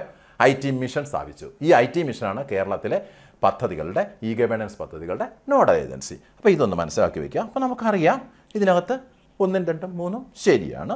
വ്യക്തതയുണ്ടല്ലോ അല്ലേ? കേരളത്തിൽ തിരുവനന്തപുരത്ത് സ്ഥാപിച്ചിരിക്കുന്ന സ്റ്റേറ്റ് ഡാറ്റാ സെൻറ്റർ മറക്കല്ലേ കുഞ്ഞുങ്ങളെ? നല്ല ചോദ്യസാധ്യതയുള്ളൊരു സാധനമായി സ്റ്റേറ്റ് ഡാറ്റാ സെൻറ്റർ. ഈ സ്റ്റേറ്റ് ഡാറ്റാ സെൻറ്റർ എന്നൊക്കെ പറയുമ്പോൾ ആളുകൾക്കൊരു തലകടിയായി. എന്താണ് ഇയാൾ ഈ കുറേ വാക്കുകൾ പറഞ്ഞുവിടാ. നമ്മളിപ്പോൾ പിന്നെ ഫേസ്ബുക്കിൽ കയറുമ്പോൾ നമ്മളതിൽ കൊടുക്കുന്നൊരു മെസ്സേജ് ഇവർക്ക് എന്തുണ്ടാകും? ഒരു മെയിൻ കമ്പ്യൂട്ടർ ഉണ്ടാകും അവരുടെ അല്ലേ? അപ്പോൾ അതിലേക്ക് ഒരു സെർവർ എന്നൊക്കെ അതിന് പറയുക. അതിലേക്ക് പോയിട്ട് നമ്മൾ കൊടുക്കുന്നൊരു മെസ്സേജ് അതിലേക്ക് പോയിട്ടാണ് കൺസേൺഡ് ആളിന് പോവുക. അതുപോലെ നമ്മളൊരു മെയിൽ ചെയ്യുമ്പോൾ ഗൂഗിളിന് ഒരു സെർവറുണ്ട്. ആ സെർവറിലേക്ക് പോയിട്ട് അവിടെ നിന്നാണ് നമ്മൾ ആർക്കാണോ മെയിൽ അയക്കുന്നത് അവർക്ക് ചെല്ലുക. അതുപോലെ ഇതൊക്കെ എന്താണ്? ഡേറ്റാ സെൻറ്റർ, അവരുടെ ഡേറ്റാ സെൻറ്ററിലേക്കാണ് ചെല്ലുക. അതുപോലെ നമ്മുടെ കേരളത്തിലെ ഗവൺമെൻറ് ഡിപ്പാർട്ട്മെൻറ്റുകൾക്കെല്ലാമായി ഒരു സ്റ്റേറ്റ് ഡേറ്റാ സെൻറ്റർ പ്രവർത്തിക്കുന്നുണ്ട് കേട്ടോ. അത് തിരുവനന്തപുരത്തെ പാളയത്താണ് പ്രവർത്തിക്കുന്നത്. അപ്പോൾ അതിൻ്റെ ഒരു ഗുണമെന്ന് പറഞ്ഞാൽ അവർ ചെയ്യുന്നതെന്ന് പറഞ്ഞാൽ കേരള സംസ്ഥാനത്തിലെ വിവിധ വകുപ്പുകളുടെ വെബ്സൈറ്റുകളെ ഹോസ്റ്റ് ചെയ്യുന്നു. നിങ്ങൾ ശ്രദ്ധിച്ച് കാണും, ഈ ഗവൺമെൻറ് സൈറ്റുകളൊക്കെ കാണുമ്പോൾ നിങ്ങൾക്കറിയാം അവസാനം വന്നിട്ട് എന്തായിരിക്കും വരിക? .kerala.gov.in എന്ന് കാണാം. ഇത് വെബ് അഡ്രസ്സ്. ഇതിനെയാണ് നമ്മൾ ഹോസ്റ്റ് അഡ്രസ്സ് എന്ന് പറയുക. അപ്പോൾ നമ്മുടെ PSCയുടെ എടുത്തു കഴിഞ്ഞാൽ അവസാനം kerala.gov.in അല്ലേ? കേരള ഗവൺമെൻറ് ഒഫീഷ്യൽ വെബ്സൈറ്റ് എടുത്താൽ അത് തന്നെ. പിന്നെ സർവീസ് വെബ്സൈറ്റ് എടുത്തു കഴിഞ്ഞാൽ services.kerala.gov.in ഇങ്ങനെയാണ് കാണുക. www ആദ്യം കാണും. ഇതിന് അവസാനം വരുന്ന ഈ ഭാഗത്ത് നമ്മൾ ഹോസ്റ്റ് അഡ്രസ്സ് എന്നാണ് പറയുക. ഇപ്പോൾ ഗൂഗിളിൻ്റെ ജിമെയിലിൻ്റെ എടുക്കുമ്പോൾ എന്താ വരിക? gmail.com. അതെന്താണ്? അവരുടെ ഹോസ്റ്റ് അഡ്രസ്സാണ്. അപ്പോൾ ഇവിടെ ചെയ്തിരിക്കുന്നത് കേരള സംസ്ഥാനത്തിലെ വിവിധ വകുപ്പുകളുടെ വെബ്സൈറ്റുകളെ ഹോസ്റ്റ് ചെയ്യുന്നു. എന്ത്? ഈ സ്റ്റേറ്റ് ഡാറ്റാ സെൻറ്റർ. അത് പാളയത്ത് സ്ഥാപിച്ച് പാളയത്ത് എന്ത് ചെയ്തു? ഓരോ ഡിപ്പാർട്ട്മെൻറ്റുകളും PSC പോലുള്ള സ്ഥാപനങ്ങളും ഒക്കെ അവിടെ ഓരോ സെർവറുകൾ വെച്ചിട്ടുണ്ട്. ആ സെർവറുകളിൽ പോയിട്ടാണ് നമ്മൾ PSCക്ക് വേണ്ടി രജിസ്റ്റർ ചെയ്യുമ്പോഴും നമ്മൾ രജിസ്റ്റർ ചെയ്യുന്ന കാര്യങ്ങളെല്ലാം ആ സെർവറിൽ കിടക്കുക. ആ സെർവറിൽ നിന്നാണ് നമുക്ക് റിക്കവർ ചെയ്ത് കിട്ടുന്നത്. മനസ്സിലായല്ലോ? അപ്പോൾ അത് ചെയ്യുന്നുണ്ട്. കേരള സംസ്ഥാനത്തിലെ വിവിധ വകുപ്പുകളുടെ വെബ്സൈറ്റുകൾ ഹോസ്റ്റ് ചെയ്യുന്നു. അതുകൊണ്ടാണല്ലോ kerala.gov.in എന്ന് വന്നത്. പിന്നെ കേരള സംസ്ഥാനത്തിലെ വിവിധ വകുപ്പുകളുടെ സെർവറുകളെ കോലൊക്കേറ്റ് ചെയ്യുന്നു. കോലൊക്കേറ്റ് ചെയ്യുക എന്ന് പറഞ്ഞാൽ എന്താ? കോഓപ്പറേറ്റ് ചെയ്യുക എന്ന് പറഞ്ഞാൽ എന്താ? ഒരു സ്ഥലത്ത് എല്ലാവരുടെയും സെർവർ, എല്ലാവർക്കും കൂടെ ഒറ്റ സെർവർ അല്ലടാ. PSCക്ക് അവിടെ ഈ പറയുന്ന ഈ സ്റ്റേറ്റ് ഡാറ്റാ സെൻറ്ററിൽ ഒരു സെർവർ ഉണ്ടാകും, ഒരു സെർവർ റൂം ഉണ്ടാകും. അതുപോലെ റവന്യൂ ഡിപ്പാർട്ട്മെൻറ്റിനുണ്ടാകും, പിന്നെ ധനകാര്യ വകുപ്പിനുണ്ടാകും. ഇങ്ങനെ ഓരോന്നിനും ഓരോ സെർവർ. അത് ലൊക്കേറ്റ് ചെയ്യാൻ, എല്ലാം കൂടെ അടുപ്പിച്ച് ലൊക്കേറ്റ് ചെയ്യാനുള്ള സൗകര്യം ഒരുക്കി കൊടുത്തിരിക്കുകയാണ് കേരള ഗവൺമെൻറ്. അപ്പോൾ ടെക്നോളജിയൊക്കെ, ടെക്നീഷ്യൻസൊക്കെ ഒന്ന് മതിയല്ലോ, എല്ലാം പ്രവർത്തിപ്പിക്കാൻ ടെക്നീഷ്യൻസ് ഒന്ന് മതി. കുറേ ലാഭകരമായ കാര്യമാണ്. ഇതാണ് ചെയ്തിരിക്കുന്നത്. ഇതാണ് കേരളത്തിലെ സ്റ്റേറ്റ് ഡാറ്റാ സെൻറ്റർ. അപ്പോൾ അതിൻ്റെ ലക്ഷ്യം പിടികിട്ടിയല്ലോ. കേരള സംസ്ഥാനത്തിലെ വിവിധ വകുപ്പുകളുടെ വെബ്സൈറ്റുകൾ ഹോസ്റ്റ് ചെയ്യുക, കേരള സംസ്ഥാനത്തിലെ വിവിധ വകുപ്പുകളുടെ സെർവറുകൾ കോലൊക്കേറ്റ് ചെയ്യുക. രണ്ടും വ്യക്തമാണ്. അപ്പോൾ നമുക്കറിയാം ഇവ രണ്ടുമാണ് അല്ലേ? ഒന്നും രണ്ടും ശരിയാണ്. അതുപോലെ ഇന്ത്യയിൽ ആദ്യമായി സംസ്ഥാന സർക്കാർ വെബ്സൈറ്റുകൾക്കായി ഒരു സ്റ്റേറ്റ് ഡാറ്റാ സെൻറ്റർ ആദ്യമായി നിലവിൽ വന്നത് എവിടെന്ന് ചോദിച്ചാൽ അഭിമാനത്തോടെ തല ഉയർത്തി പറഞ്ഞോളൂ, അത് കേരളത്തിലാണ്. ഇന്ത്യയിൽ ആദ്യമായി സംസ്ഥാന സർക്കാർ വെബ്സൈറ്റുകൾക്കായി ഒരു സ്റ്റേറ്റ് ഡാറ്റാ സെൻറ്റർ നിലവിൽ വന്നത് നമ്മുടെ കേരളത്തിൽ. താഴെ പറയുന്നതിൽ ഏതാണ് K-ഫോണിൻ്റെ പ്രധാന ലക്ഷ്യമല്ലാത്തത്? ഇപ്പോൾ നിങ്ങൾക്കറിയാം K-ഫോൺ കണക്ഷനൊക്കെ ഇപ്പോൾ കേരളത്തിൽ പലർക്കും കിട്ടി തുടങ്ങിയിട്ടുണ്ട്. K-ഫോണിനെ പറ്റി നിങ്ങൾക്കറിയാം. അടിസ്ഥാന നെറ്റ്വർക്ക് സൗകര്യങ്ങൾ സൃഷ്ടിക്കുക, ഡിജിറ്റൽ സാക്ഷരത പകർന്നു നൽകുക, ഡിജിറ്റൽ വിഭജനം കുറയ്ക്കുക, വലിയ കണക്ടിവിറ്റി. ഇതിൽ ഏതൊക്കെയാണ് ലക്ഷ്യമെന്ന് ചോദിച്ചാൽ ഇത് ആദ്യം തന്നെ നിങ്ങളുടെ മനസ്സിൽ പെടും. ഇതല്ല, ഇത് ലക്ഷ്യമല്ല. സോറി, ഇത് ലക്ഷ്യമാണ് കേട്ടോ. ഓക്കെ, തെറ്റിപ്പോയേ. ഏതാണ്? ഡിജിറ്റൽ സാക്ഷരത പകർന്നു നൽകുക. B. ഇത് ലക്ഷ്യമല്ല. നമ്മൾ K-ഫോൺ എടുത്തത് കൊണ്ട് നമ്മൾ സാക്ഷരരാകുമോ? നിങ്ങൾക്ക് കമ്പ്യൂട്ടർ പ്രവർത്തിപ്പിക്കാൻ അറിയില്ല, നിങ്ങൾ K-ഫോണിൻ്റെ ഒരു ഇൻ്റർനെറ്റ് കണക്ഷൻ എടുത്തു, നിങ്ങൾക്ക് കമ്പ്യൂട്ടർ സാക്ഷരത ഉണ്ടാകുമോ? ഇല്ല. അറിഞ്ഞുകൂടാത്ത കാര്യങ്ങൾ അറിഞ്ഞുകൂടാ. അതിന് നിങ്ങൾ ആരെയാണ് സമീപിക്കേണ്ടത്? അക്ഷയ പദ്ധതി പ്രകാരമാണ് നിങ്ങൾക്ക്. അതിനാണ് ഇപ്പോൾ ഡിജി കേരളം പദ്ധതിയൊക്കെ വെച്ചിരിക്കുന്നത്. ഡിജി എന്നുള്ള പദ്ധതി വെച്ചിരിക്കുന്നത് നിങ്ങളെ വീട്ടിൽ വന്ന് ബോധവൽക്കരിക്കാൻ വേണ്ടിയാണ്. അത് പിന്നെ അക്ഷയ പദ്ധതിയുടെ ഭാഗമാണ്. മനസ്സിലായല്ലോ? അപ്പോൾ ഡിജിറ്റൽ സാക്ഷരത പകർന്നു നൽകുക എന്നുള്ളതിൻ്റെ ലക്ഷ്യമല്ല. പിന്നെ നമ്മൾ നോക്കാം, അടിസ്ഥാന നെറ്റ്വർക്ക് സൗകര്യങ്ങൾ വർദ്ധിപ്പിക്കുക. ശരിയാണ്, നമുക്ക് BSNL കണക്ഷൻ തരുന്നത് പോലെ, അല്ലെങ്കിൽ ജിയോ കണക്ഷൻ തരുന്നത് പോലെ നെറ്റ്വർക്ക് സൗകര്യങ്ങൾ അവർ നമ്മുടെ KSCBയുടെ പോസ്റ്റുകളെല്ലാം കൂടെ കേബിൾ വലിച്ചുകൊണ്ട് വന്ന് നമ്മുടെ വീട്ടിലേക്ക് അവർ തരുന്നതിനേക്കാൾ ഒരല്പം കുറഞ്ഞ റേറ്റിൽ നമുക്ക് എന്ത് തരുന്നു? കണക്ഷൻ തരുന്നു. അത്രയേ ഉള്ളൂ. പിന്നെ ഡിജിറ്റൽ വിഭജനം കുറയ്ക്കുന്നുണ്ട്. അങ്ങനെ ഈ ഡിജിറ്റൽ വിഭജനം കുറയ്ക്കുക, അതായത് പണക്കാരും പാവപ്പെട്ടവരും. പണക്കാർക്കാണെങ്കിൽ എത്ര രൂപ കൊടുത്തും നെറ്റ് കണക്ഷനൊക്കെ എടുക്കാം, പാവപ്പെട്ടവർക്കത് പറ്റത്തില്ല. അപ്പോൾ അവർക്ക് ചിലവ് കുറഞ്ഞ രീതിയിൽ കൊടുത്തേ പറ്റത്തുള്ളൂ. അപ്പോൾ അവിടെ ഇത് ചിലവ് കുറഞ്ഞ രീതിയിൽ കിട്ടുമെന്നുണ്ടെങ്കിൽ, കിട്ടുമോ ഇല്ലയോ എന്നുള്ളത് എനിക്ക് അറിഞ്ഞുകൂടാ, കിട്ടുമെന്നുണ്ടെങ്കിൽ ഡിജിറ്റൽ വിഭജനം അവിടെ കുറയ്ക്കും. അത് അവരുടെ ലക്ഷ്യമായിട്ട്, അവർ പ്രഖ്യാപിത ലക്ഷ്യമായിട്ട് പറഞ്ഞിട്ടുണ്ട്. പിന്നെ വലിയ കണക്ടിവിറ്റി, കേരളം മൊത്തം കണക്ട് ചെയ്യുകയാണ്. കേരളത്തിലെ എല്ലാ ഗവൺമെൻറ് ഓഫീസുകളും എല്ലാ വീടുകളിലും ഇത് വരണം, മറ്റുള്ള ഇൻ്റർനെറ്റൊക്കെ നിന്നിട്ട് ഇത് വരണമെന്നാണ് കേരള ഗവൺമെൻറ് ഉദ്ദേശിക്കുന്നത്. അതുകൊണ്ട് തന്നെയാണ് കോർ കണക്ടിവിറ്റി എന്ന് പറയുക, വലിയ കണക്ടിവിറ്റി എന്ന് പറയുക. അപ്പോൾ അടിസ്ഥാന നെറ്റ്വർക്ക് സൗകര്യങ്ങൾ സൃഷ്ടിക്കുക, ഡിജിറ്റൽ വിഭജനം കുറയ്ക്കുക, വലിയ കണക്ടിവിറ്റി നൽകുക. ഇതൊക്കെ എന്തിൻ്റെ ലക്ഷ്യങ്ങളാണ്? K-ഫോണിൻ്റെ ലക്ഷ്യമാണ്. ഈ ഡിജിറ്റൽ സാക്ഷരത പകർന്നു നൽകുക എന്നുള്ളത് അക്ഷയയുടെ ലക്ഷ്യമാണ് കേട്ടോ. അപ്പോൾ കാര്യങ്ങൾ പിടികിട്ടിയല്ലോ. പിന്നെ നമുക്കതിനകത്ത് ചോദിക്കാവുന്നത്, K-ഫോണിൽ ചോദിക്കാവുന്ന ഒരു ചോദ്യം, അതിൻ്റെ ഫുൾ ഫോം പറയും. അത് പ്രശ്നമൊന്നുമില്ല. Kerala fibre optic network. Fibre സിംഗിളറി കേരളത്തിലെ ഇൻ്റർനെറ്റ് സംവിധാനം യോജിപ്പിക്കുന്നൊരു സംഗതിയാണിത്. അപ്പോൾ കേരള ഫൈബർ ഓപ്റ്റിക് നെറ്റ്വർക്ക് എന്ന് ഇതിൻ്റെ ഫുൾ ഫോം ഓർത്തിരിക്കണം. Kerala fibre optic network. K-ഫോൺ, KFON എന്നാണ് K-ഫോൺ, അല്ലാതെ KPHONE എന്നല്ല. KFON, K for Kerala, F for fibre, O for optic, network N. 2023 June 5 അത് ഉദ്ഘാടനം ചെയ്ത ഡേറ്റ് ചോദിക്കാം. നമ്മുടെ പിണറായി വിജയൻ, നമ്മുടെ ബഹുമാനപ്പെട്ട മുഖ്യമന്ത്രി പിണറായി വിജയനാണ് ഉദ്ഘാടനം ചെയ്തത്. 2023 ജൂൺ 5 ഉദ്ഘാടനം ചെയ്തത്. ഇനി ഇത് നടപ്പിലാക്കുന്ന ആരാണെന്ന് ചോദിച്ചാൽ KSEBയും രണ്ട് പൊതുമേഖലാ സ്ഥാപനങ്ങളാണ്, KSITAയും. KSEB എല്ലാവരും കേട്ടിട്ടുണ്ട്, കേരള ഇലക്ട്രിസിറ്റി ബോർഡാണ്. ഈ KSITA എന്ന് പറഞ്ഞാൽ നിങ്ങൾ ഒറ്റ കാര്യമേ ഉള്ളൂ, ഈ SI എന്ന് പറയുന്നത് സ്റ്റേറ്റ് ഇൻഫർമേഷൻ എന്നങ്ങ് ഓർത്തിരുന്നാൽ മതി. കേരള സ്റ്റേറ്റ് ഇൻഫർമേഷൻ ടെക്നോളജി ഉണ്ടോ? അപ്പോൾ അതില്ലേ Kerala state information technology infrastructure എന്നാണ് അതിൻ്റെ ഫുൾ ഫോം. അപ്പോൾ ഈ രണ്ട് സ്ഥാപനങ്ങൾ KSEBയും KSITയും ചേർന്നാണ് കേരള ഓപ്റ്റിക് നെറ്റ്വർക്ക് നടപ്പാക്കുന്നത്. എപ്പോഴും ഇപ്പോൾ K-ഫോൺ കയറി ചോദിക്കാറുണ്ട് കേട്ടോ. K-ഫോണിൽ നിന്ന് ചോദ്യം വരുന്നുണ്ടേ. അക്ഷയ പദ്ധതി നടപ്പിലാക്കിയ ആദ്യ ജില്ല, അതൊക്കെ നമ്മൾ പഠിച്ച് പഴകിയ സാധനമാണ്. മലപ്പുറം ജില്ല അല്ലേ. അക്ഷയ പദ്ധതി നടപ്പിലാക്കിയ ആദ്യ ജില്ല മലപ്പുറം ജില്ല. അതിനെക്കുറിച്ചൊന്നും ഞാൻ കൂടുതൽ എക്സ്പ്ലെയിൻ ചെയ്യുന്നില്ല. 2002 നവംബർ 18 നമ്മുടെ അന്നത്തെ പ്രിയങ്കരനായ രാഷ്ട്രപതി, നമ്മൾ നേരത്തെ ഞാൻ പറഞ്ഞതാണ് അദ്ദേഹത്തെ പറ്റി, ഡോക്ടർ APJ അബ്ദുൽ കലാമാണ് ഇത് ഉദ്ഘാടനം ചെയ്തത്. മലപ്പുറത്താണ് ആദ്യ ജില്ല, മലപ്പുറമാണ് ആദ്യ ജില്ല. അക്ഷയ പദ്ധതി നടപ്പിലാക്കിയ ആദ്യ ജില്ല മലപ്പുറം. 2002 നവംബർ 18 APJ അബ്ദുൽ കലാമാണ് ഈ പദ്ധതി ഉദ്ഘാടനം ചെയ്തത്. അക്ഷയെ സംബന്ധിച്ച് താഴെ പറയുന്ന പ്രസ്താവനകളിൽ ഏതാണ് ശരിയല്ലാത്തത്? അക്ഷയ പദ്ധതി, കമ്പ്യൂട്ടർ സാക്ഷരതാ പദ്ധതി. വിവരസമ്പന്നരും വിവരദരിദ്രരും തമ്മിലുള്ള വിടവ് നികത്തുക, ശരിയാണ്. നമ്മൾ നേരത്തെ K-ഫോണിൻ്റെ ലക്ഷ്യമായിട്ട് ഇത് പറഞ്ഞു. ഇതിൻ്റെയും ലക്ഷ്യമായിട്ട് പറയാം. എന്താ കാരണം? പണക്കാരെ സംബന്ധിച്ച് അവർക്ക് എവിടെ വേണമെങ്കിലും പോയി കമ്പ്യൂട്ടർ പരിജ്ഞാനം നേടാം. പക്ഷേ ദരിദ്രരായ ആളുകൾക്കും കിട്ടണമെങ്കിൽ അതിന് അക്ഷയ സഹായിക്കും, അക്ഷയ പദ്ധതി സഹായിക്കും. അപ്പോൾ അവിടെ വിവരസമ്പന്നരും വിവരദരിദ്രരും തമ്മിലുള്ള വിടവ് നികത്തുന്നുണ്ട്. പിന്നെ പൊതു സ്വകാര്യ പങ്കാളിത്തത്തിലൂടെ സർക്കാർ മുതൽ പൗരന്മാർ വരെയുള്ള സേവനങ്ങൾക്ക് G2C അക്ഷയ ഒരു വേദി ഒരുക്കും. നമുക്കറിയാം അക്ഷയ കേന്ദ്രങ്ങൾ അത് സ്വകാര്യ പേഴ്സൺസ് ആണ് നടത്തുന്നത്. സർക്കാരാണ് അതിന് ഈ അക്ഷയ പദ്ധതി ആരംഭിച്ചിരിക്കുന്നത്. പക്ഷേ അക്ഷയ കേന്ദ്രങ്ങൾ നടത്തുന്ന ആരാണ്? സ്വകാര്യ വ്യക്തികളാണ്. അപ്പോൾ സ്വകാര്യ പങ്കാളിത്തത്തിലൂടെ അവിടെ നമുക്ക് എന്താ തരുന്നത്? G2C സേവനം. എന്താ ഈ G2C?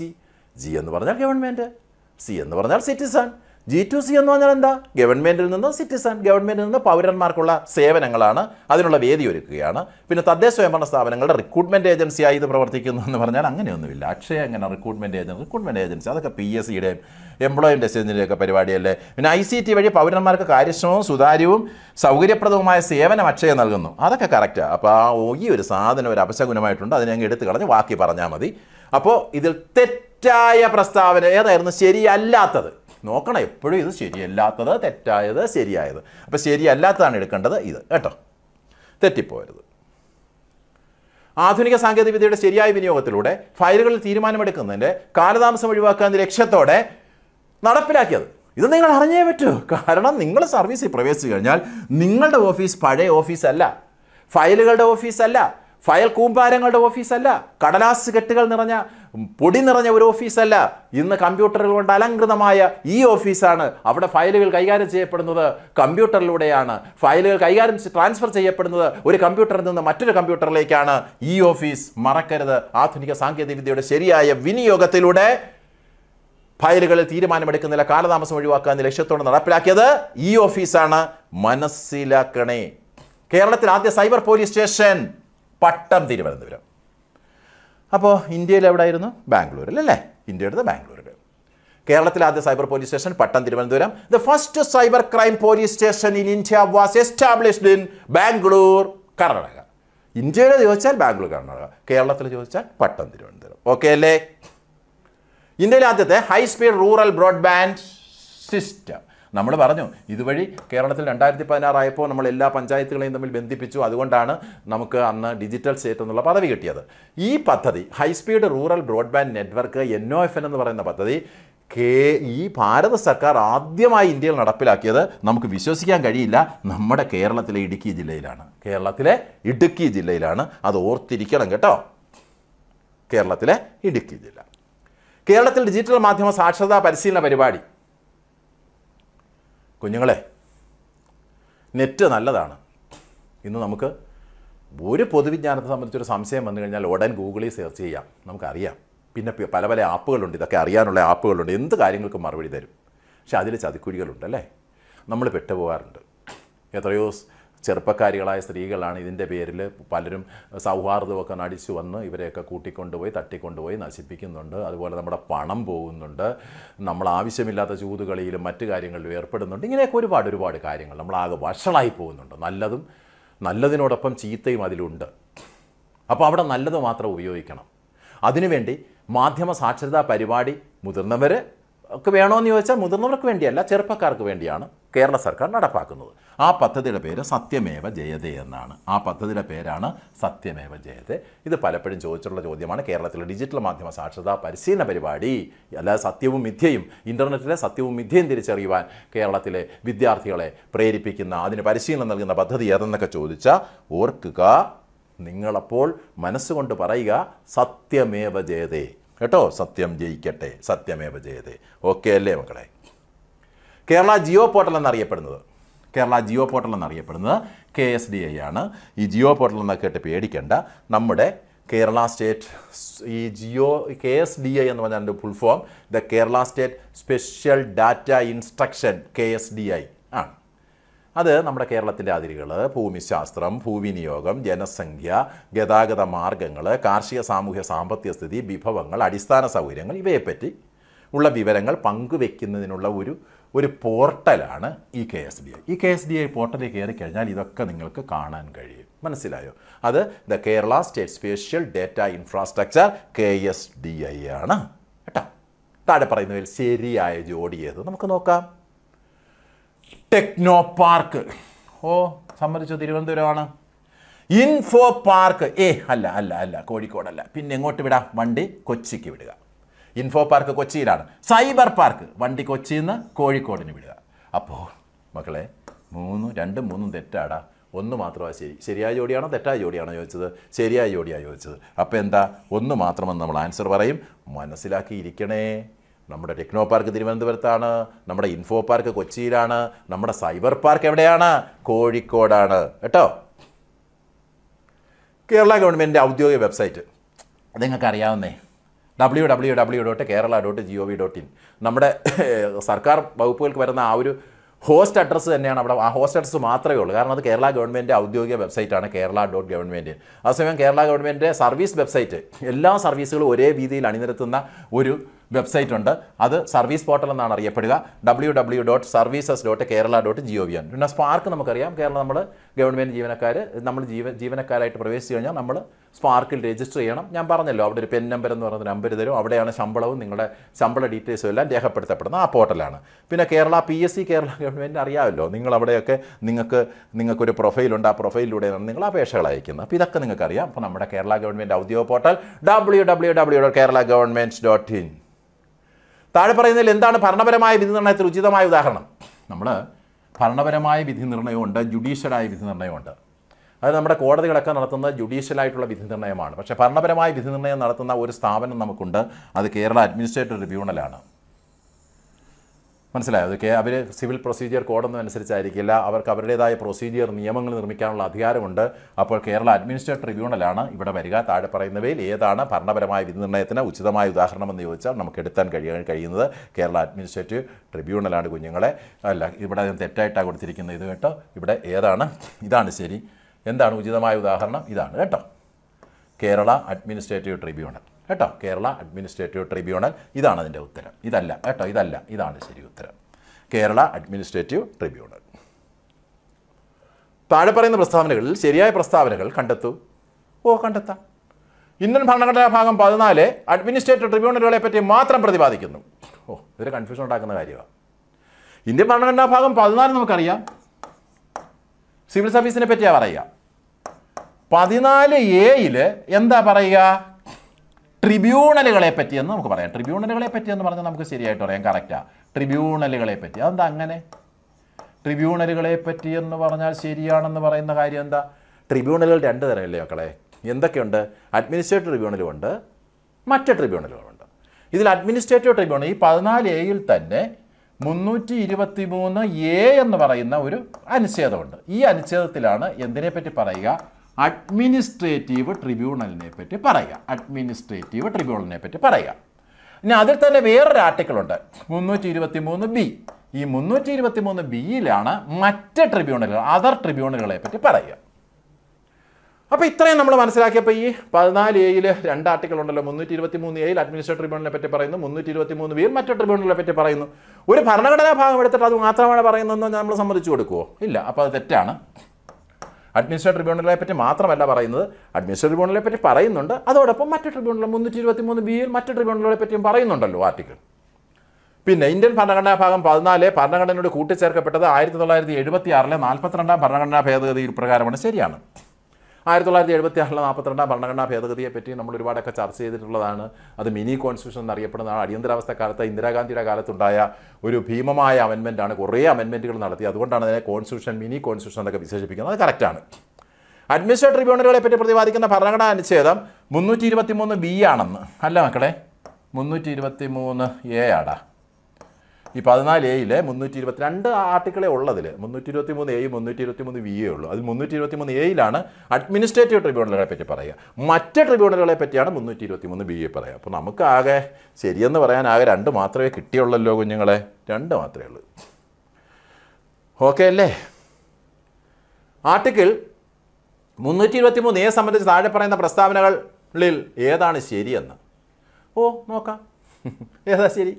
അത് അഡ്മിനിസ്ട്രേറ്റീവ് ട്രിബ്യൂണലുകളുടെ സ്ഥാപനവുമായി ബന്ധപ്പെട്ടിരിക്കുന്നു. കേന്ദ്രഭരണ പ്രദേശങ്ങളിൽ മാത്രം അഡ്മിനിസ്ട്രേറ്റീവ് ട്രിബ്യൂണൽ രൂപീകരിക്കുന്നതിനെക്കുറിച്ച് പ്രതിപാദിക്കുന്നു. ഇന്ത്യൻ ഭരണഘടനാ അസംബ്ലിയിൽ ഈ ആർട്ടിക്കിൾ ചർച്ച ചെയ്തില്ല. അത് അഡ്മിനിസ്ട്രേറ്റീവ് ട്രിബ്യൂണലുകളുടെ സ്ഥാപനവുമായി ബന്ധപ്പെട്ടിരിക്കുന്നു. കേന്ദ്രഭരണ പ്രദേശങ്ങളിൽ മാത്രം അഡ്മിനിസ്ട്രേറ്റീവ് ട്രിബ്യൂണൽ രൂപീകരിക്കുന്നതിനെക്കുറിച്ച് പ്രതിപാദിക്കുന്നു. ഇന്ത്യൻ ഭരണഘടനാ അസംബ്ലിയിൽ ഈ ആർട്ടിക്കിൾ ചർച്ച ചെയ്തില്ല പോലും. എന്തായിരിക്കും നിങ്ങൾ എടുക്കുക? ഇതിലൊന്ന് ശരിയാണോടാ? അഡ്മിനിസ്ട്രേറ്റീവ് ട്രിബ്യൂണലുകളുടെ സ്ഥാപനമായി. ശരിയാ, അഡ്മിനിസ്ട്രേറ്റീവ് ട്രിബ്യൂണലിൻ്റെ സ്ഥാപനമായിട്ടാണല്ലോ 323A പറയുന്നത്. 323B മറ്റ് ട്രിബ്യൂണലുകൾ, ഇല്ല ഹരിത ട്രിബ്യൂണലുകൾ പോലുള്ള ട്രിബ്യൂണലുകൾ. കേന്ദ്രഭരണ പ്രദേശങ്ങളിൽ മാത്രം. അതൊന്തൊരു വിവരക്കേടാ. കേന്ദ്രഭരണ പ്രദേശങ്ങളിൽ മാത്രം മതിയോ അഡ്മിനിസ്ട്രേറ്റീവ്? അപ്പോൾ നമ്മുടെ കാറ്റൊക്കെ ഏതാ? Kerala administrative tribunal. നമ്മളൊക്കെ ഇവിടുത്തെ പ്രജകളല്ലേ. അപ്പോൾ കേന്ദ്രഭരണ പ്രദേശങ്ങൾ മാത്രമല്ല, എല്ലായിടവും ഇന്ത്യയിൽ എല്ലായിടവും അഡ്മിനിസ്ട്രേറ്റീവ് ട്രിബ്യൂണൽ രൂപീകരിക്കാൻ അത് അനുവദിക്കുന്നുണ്ട്. ഇന്ത്യൻ ഭരണഘടനാ അസംബ്ലിയിൽ ഈ ആർട്ടിക്കിൾ ചർച്ച ചെയ്തില്ല. അങ്ങനെ ഇന്ത്യൻ ഭരണഘടനാ അസംബ്ലിയിൽ ചർച്ച ചെയ്യാതെ ഈ ആർട്ടിക്കിൾ വരും. ശരിയാണല്ലോ. അന്നിതില്ല, ഈ ആർട്ടിക്കിൾ ഇല്ല. 14A എന്ന് പറയുന്ന ഭാഗമൊന്നും ഭരണഘടനയിലില്ല. ഇല്ലല്ലോ. 14A പിന്നെ കൂട്ടിച്ചേർത്തല്ലേ. ഇപ്പോൾ നമ്മൾ പറഞ്ഞതല്ലേ ഉള്ളൂ 1976 42 ഭരണഘടനാ ഭേദഗതി പ്രകാരം. അപ്പോൾ പിന്നെ അന്ന് ചർച്ച ചെയ്യേണ്ട കാര്യമുണ്ടോ? അന്ന് ഭരണഘടന ഉണ്ടാക്കുന്ന സമയത്ത് ചർച്ച ചെയ്യേണ്ട കാര്യമുണ്ടോ? ഇല്ല. അത് ശരിയാ. അപ്പോൾ ഇവിടെ നമുക്കറിയാം 1ഉം 3ഉം ശരിയാണെന്ന്. പിടികിട്ടിയോ? കേന്ദ്ര അഡ്മിനിസ്ട്രേറ്റീവ് ട്രിബ്യൂണൽ ക്യാറ്റ് 1985 സ്ഥാപിതമായി. കേന്ദ്ര അഡ്മിനിസ്ട്രേറ്റീവ് ട്രിബ്യൂണൽ ക്യാറ്റ് 1985 സ്ഥാപിതമായി. ശരിയാണോടാ? 1985 ക്യാറ്റ് സ്ഥാപിതമായത് കേട്ടോ. ഈ ക്യാറ്റ് എങ്ങനെ സ്ഥാപിതമായെന്നൊക്കെ 1985 ഒരു അഡ്മിനിസ്ട്രേറ്റീവ് ട്രിബ്യൂണൽ ആക്ട് ഉണ്ട്. ഇന്ത്യൻ പാർലമെൻറ്റ് ആ ആക്ട് പാസ്സാക്കിയത് 1985. 1985 അഡ്മിനിസ്ട്രേറ്റീവ് ട്രിബ്യൂണൽ ആക്ട് പ്രകാരം എന്ത് നിലവിൽ വന്നു? കേന്ദ്ര അഡ്മിനിസ്ട്രേറ്റീവ് ട്രിബ്യൂണൽ 1985 തന്നെ നിലവിൽ വന്നു. കേരള സംസ്ഥാന അഡ്മിനിസ്ട്രേറ്റീവ് ട്രിബ്യൂണൽ ക്യാറ്റ്, ഇതിൻ്റെ പേര് ക്യാറ്റ് എന്നാണ്. CAT central administrative tribunal. ഇതിൻ്റെ പേര് കാറ്റ് എന്നാണ്. KAT ക്യാറ്റ് കേട്ടോ. അത് കേരള അഡ്മിനിസ്ട്രേറ്റീവ് ട്രിബ്യൂണൽ. ഇത് നിലവിൽ വന്ന 2009 ആഗസ്റ്റ് 26 എന്ന് പറയുന്നത്. ഇതിനോട് എനിക്കൊരു യോജിപ്പില്ല. ഇത് 2010 ആണെന്നാണ് എൻ്റെ ധാരണ. നിങ്ങളുടെ ധാരണയും അങ്ങനെ ആയിരിക്കും. 1985 തന്നെ കേന്ദ്ര അഡ്മിനിസ്ട്രേറ്റീവ് ട്രിബ്യൂണൽ നിലവിൽ വന്നു.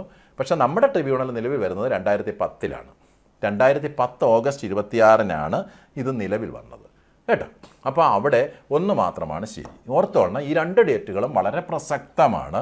Kerala administrative tribunal cat 2009 August 26 എന്ന് ഇവർ പറയുന്നു. അല്ല, 2010 ഓഗസ്റ്റ് 25 നോട്ടിഫിക്കേഷൻ പ്രകാരം 2010 ഓഗസ്റ്റ് 26 നിലവിൽ വന്നത്. പക്ഷേ മറ്റേത് ശരിയാണ്. കേന്ദ്ര അഡ്മിനിസ്ട്രേറ്റീവ് ട്രിബ്യൂണൽ 1985 സ്ഥാപിതമായിട്ടുണ്ട്. ഈ 2 ഡേറ്റുകളും മനസ്സിൽ ഉറപ്പിച്ച് വെക്കുക കേട്ടോ. സംസ്ഥാന അഡ്മിനിസ്ട്രേറ്റീവ് ട്രിബ്യൂണൽ ചെയർമാനെ നിയമിക്കുന്നത് ആര്? അവിടെ ഒരു കൺഫ്യൂഷൻ ഉണ്ടാകും. സംസ്ഥാനമല്ലേ, അപ്പോൾ ഗവർണറല്ലേ എന്നൊക്കെ ചിന്തിക്കും. പക്ഷേ അഡ്മിനിസ്ട്രേറ്റീവ് ട്രിബ്യൂണലിൻ്റെ കാര്യത്തിൽ നമ്മുടെ ഹൈക്കോടതി ജഡ്ജിമാരെയൊക്കെ നിയമിക്കുന്നതൊക്കെ പോലെ തന്നെ ഒരു കാര്യമാണ്. അത് നമ്മുടെ കേരളത്തിന് മാത്രം ചെയ്യാവുന്ന കാര്യമല്ല. ഇതൊരു ജുഡീഷ്യൽ ക്വാസി ജുഡീഷ്യൽ ബോഡി എന്ന് നമുക്ക് അഡ്മിനിസ്ട്രേറ്റീവ് ട്രിബ്യൂണലിനെ വിശേഷിപ്പിക്കാം. അപ്പോൾ അഡ്മിനിസ്ട്രേറ്റീവ് ട്രിബ്യൂണൽ ചെയർമാനെ നിയമിക്കുന്നത് നമ്മുടെ പ്രസിഡൻ്റ് ആയിരിക്കും എന്നുള്ള കാര്യം മനസ്സിൽ പതിപ്പിച്ച് വയ്ക്കുക. നമ്മൾ മറ്റ് ഭരണഘടനാ സ്ഥാപനങ്ങളൊക്കെ പറയുമ്പോൾ അത് ഗവർണറാണ്. പക്ഷേ ഇവിടെ പ്രസിഡൻ്റാണ് കേട്ടോ. സംസ്ഥാനത്തെ അഡ്മിനിസ്ട്രേറ്റീവ് ട്രിബ്യൂണൽ ചെയർമാനെ നിയമിക്കുന്നത് പ്രസിഡൻ്റാണ്. പിന്നെ ക്യാറ്റ് സെൻട്രൽ അഡ്മിനിസ്ട്രേറ്റീവ് ട്രിബ്യൂണലിൻ്റെ ചെയർമാനെയും മെമ്പേഴ്സിനെയും ഒക്കെ നിയമിക്കുന്നത് ആരാണ്? പ്രസിഡൻ്റാണ്.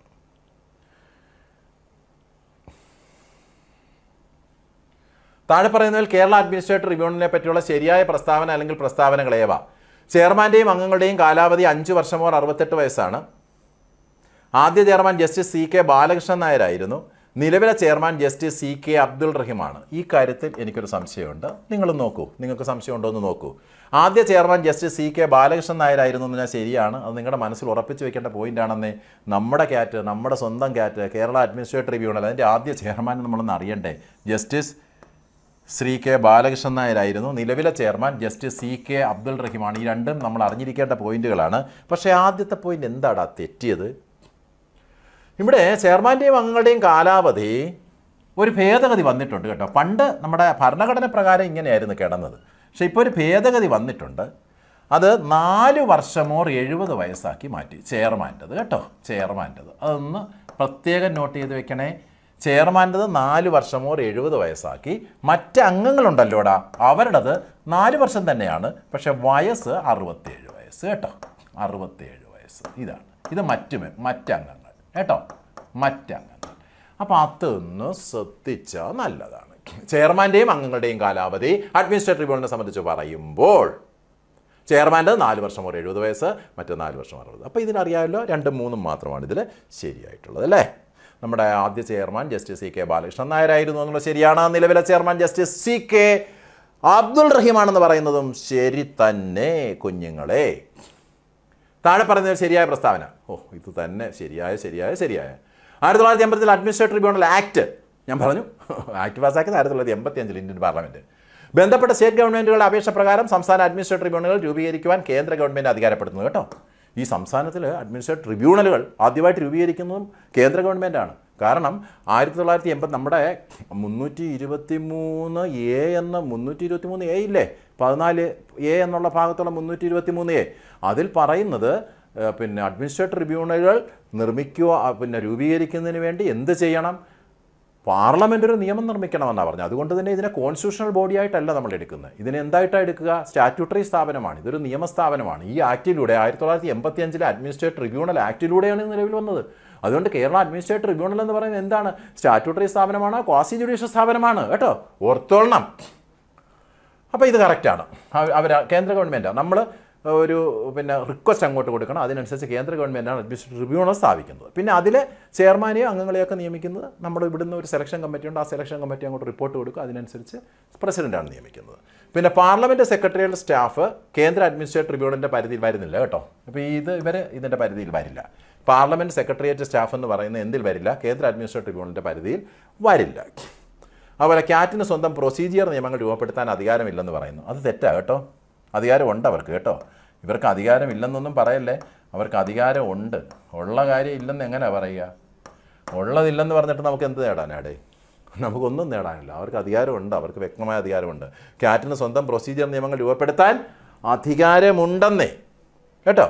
അപ്പോൾ ഇവിടെ എന്തായിരിക്കും ശരിയെന്ന് ഞാൻ പറയണ്ടല്ലോ. 1ഉം 2ഉം മാത്രമാണ് ശരി കേട്ടോ. മറ്റേത് അധികാരമില്ലെന്നല്ല, അധികാരമുണ്ട്. കേരള സംസ്ഥാന ആസൂത്രണ ബോർഡ് രൂപീകരിച്ച വർഷം. അപ്പോൾ എല്ലാവരുടെയും മനസ്സിൽ സംശയം വരുടാ, കേരള ആസൂത്രണ ബോർഡ് 57 ആദ്യ മിനിസ്ട്രി. അപ്പോൾ 57 ആസൂത്രണ ബോർഡ്? കുഞ്ഞുങ്ങളെ 57 കറക്റ്റാണ്. ആദ്യ EMS മിനിസ്ട്രി. പക്ഷേ അവിടെ അല്ല. ആസൂത്രണ കമ്മീഷൻ രൂപീകൃതമാണ് 1967 2ാം EMS മിനിസ്ട്രി. നമുക്കറിയാമല്ലോ 1957 EMS മിനിസ്ട്രി 59 പോയി. വിമോചന സമരം പിരിച്ചുവിട്ടു അല്ലേ, നമുക്കറിയാമല്ലോ. സംസ്ഥാന അടിയന്തരാവസ്ഥ പ്രഖ്യാപിക്കപ്പെട്ട് പിരിച്ചുവിട്ടു.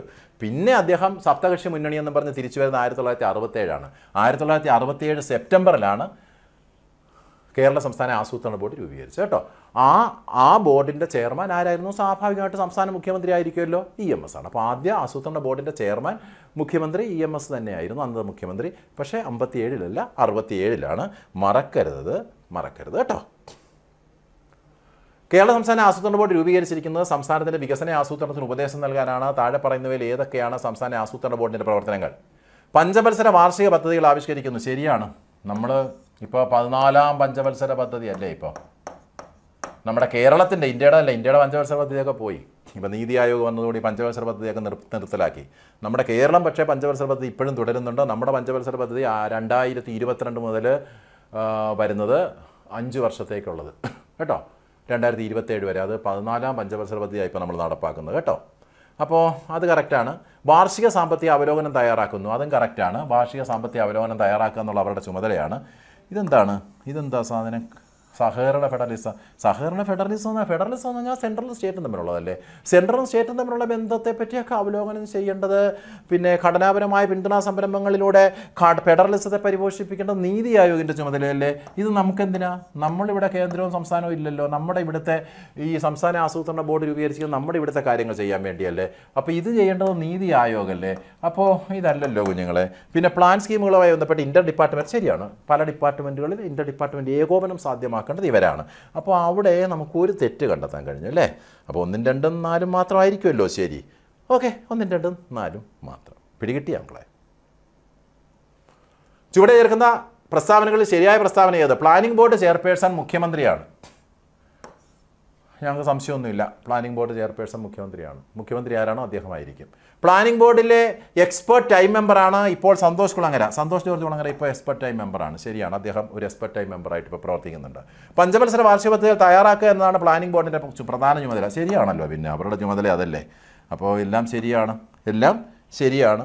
ഇത് ഇങ്ങനെ എല്ലാം ശരിയാണെന്ന് പറഞ്ഞു പോകുന്നതിനുപരി ഇതെല്ലാം അവരുടെ പ്രധാന ചുമതലകളാണ് ഞാൻ ഈ പറഞ്ഞത് കേട്ടോ. അത് പഠിച്ചോണം, ചുമതലകളൊക്കെ പഠിച്ചു വയ്ക്കണം കേട്ടോ. ചുവടെ ചേർക്കുന്ന പ്രസ്താവനകളിൽ ശരിയായ പ്രസ്താവന ഏത്? പ്ലാനിംഗ് ബോർഡ് ചെയർപേഴ്സൺ മുഖ്യമന്ത്രിയാണ്, നമ്മൾ പറഞ്ഞതല്ലേ അല്ലേ. കേരള സംസ്ഥാന പ്ലാനിംഗ് കമ്മീഷൻ്റെ കാലാവധി 5 വർഷം, 4 വർഷം, 3 വർഷം. പ്രലോഭനങ്ങളിൽ വീഴരുത്. ഇതാണ് ബോർഡിൻ്റെ കാലാവധി. ഭരണകക്ഷിയുടെ കാലാവധിയുമായി സഹകരിച്ചു പ്രവർത്തിക്കുന്നു, കോ ടെർമിനസായി പ്രവർത്തിക്കുന്നു. അതായത് ഇപ്പോൾ നമ്മുടെ ആ ഒരു ഗവൺമെൻറ്, നിങ്ങളൊരു ഗവൺമെൻറ് രൂപീകരിച്ചെന്നിരിക്കട്ടെ. നിങ്ങളൊരു പ്ലാനിംഗ് ബോർഡ് രൂപീകരിച്ചു. നിങ്ങളുടെ ഗവൺമെൻറ് 1 വർഷം കഴിഞ്ഞപ്പോൾ താഴെ വീണു, ഭൂരിപക്ഷം നഷ്ടപ്പെട്ട് താഴെ വീണു. അപ്പോൾ അടുത്ത ഗവൺമെൻറ് പ്രതിപക്ഷം ഗവൺമെൻറ് ഉണ്ടാക്കുക. അടുത്ത ഗവൺമെൻറ് വരുമ്പോൾ അവരെന്ത് ചെയ്യും? ഈ പ്ലാനിംഗ് കമ്മീഷനെ പിരിച്ചുവിട്ടിട്ട് അവരുടെ പ്ലാനിംഗ് കമ്മീഷൻ ഉണ്ടാക്കുക. അവർക്ക് അവരുടെ നയങ്ങൾ വേറെയല്ലേ. അപ്പോൾ പ്ലാനിംഗ് കമ്മീഷൻ സർക്കാർ വരുന്നതിനനുസരിച്ച് മാറി മാറി വരും. അതുകൊണ്ട് ബോർഡിൻ്റെ ഒരു കാലാവധി ഒന്നും പറയാൻ പറ്റില്ല. ഭരണകക്ഷിയുടെ കാലാവധിയുമായി സഹകരിച്ചു പ്രവർത്തിക്കുന്നു. കേരളത്തിലെ നിലവിലെ പഞ്ചവത്സര പദ്ധതി 14ാം പഞ്ചവത്സര പദ്ധതി. കേരളത്തിലെ നിലവിലെ പഞ്ചവത്സര പദ്ധതി എത്രാം പഞ്ചവത്സര പദ്ധതി? 14ാം പഞ്ചവത്സര പദ്ധതി. 14ാം പഞ്ചവത്സര പദ്ധതി. കേരളത്തിൽ നിലവിലെ പഞ്ചവത്സര പദ്ധതി 14ാം പഞ്ചവത്സര പദ്ധതിയാണ് കുഞ്ഞുങ്ങളെ. 2022 മുതൽ 27 വരെയാണ് നമ്മുടെ 14ാം പഞ്ചവത്സര പീരീഡ്. അതൊക്കെ ഓർക്കണേ. ശരിയായ പ്രസ്താവന ഏത്? കേരള സംസ്ഥാന പ്ലാനിംഗ് കമ്മീഷൻ്റെ നിലവിലെ വൈസ് ചെയർമാൻ വി രാമചന്ദ്രൻ. ഇദ്ദേഹം നമ്മുടെ MS സ്വാമിനാഥനില്ലേ, ഹരിത വിപ്ലവത്തിൻ്റെ പിതാവ്, ഇന്ത്യൻ ഹരിത വിപ്ലവത്തിൻ്റെ പിതാവ്, അദ്ദേഹത്തിൻ്റെ മരുമകന, മകളുടെ ഭർത്താവ് വി രാമചന്ദ്രൻ. അദ്ദേഹം തന്നെയാണ് കേരള സംസ്ഥാന പ്ലാനിംഗ് കമ്മീഷൻ്റെ നിലവിലെ വൈസ് ചെയർമാൻ. നീതി ആയോഗിൻ്റെ നിലവിലെ വൈസ് ചെയർമാൻ നീതി ആയോഗിൻ്റെ സുമൻ ബെറി. അദ്ദേഹത്തെ നമ്മൾ അറിയണം, സുമൻ ബെറി കേട്ടോ.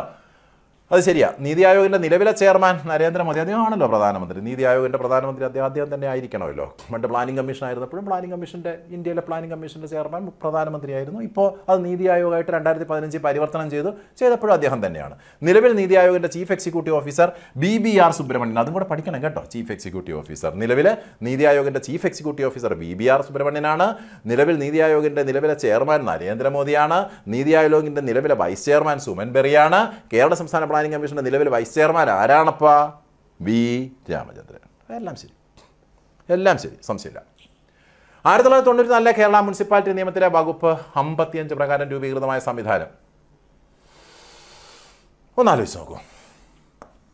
എനിക്ക് തോന്നുന്നു ഞാൻ ക്ലാസ് എടുത്ത സമയത്ത് പറയാതെ പോയൊരു പോയിന്റ് ഒന്ന് ശ്രദ്ധിച്ചോണം പ്രത്യേകം കേട്ടോ. സംസ്ഥാന വികസന കൗൺസിൽ. മുൻപ് നാഷണൽ ഡെവലപ്മെൻറ്റ് കൗൺസിൽ ഉണ്ടായിരുന്നു. അതൊക്കെ പിന്നീട് പ്ലാനിംഗ് കമ്മീഷൻ പോയതോടെ അതൊക്കെ അങ്ങ് പോയി.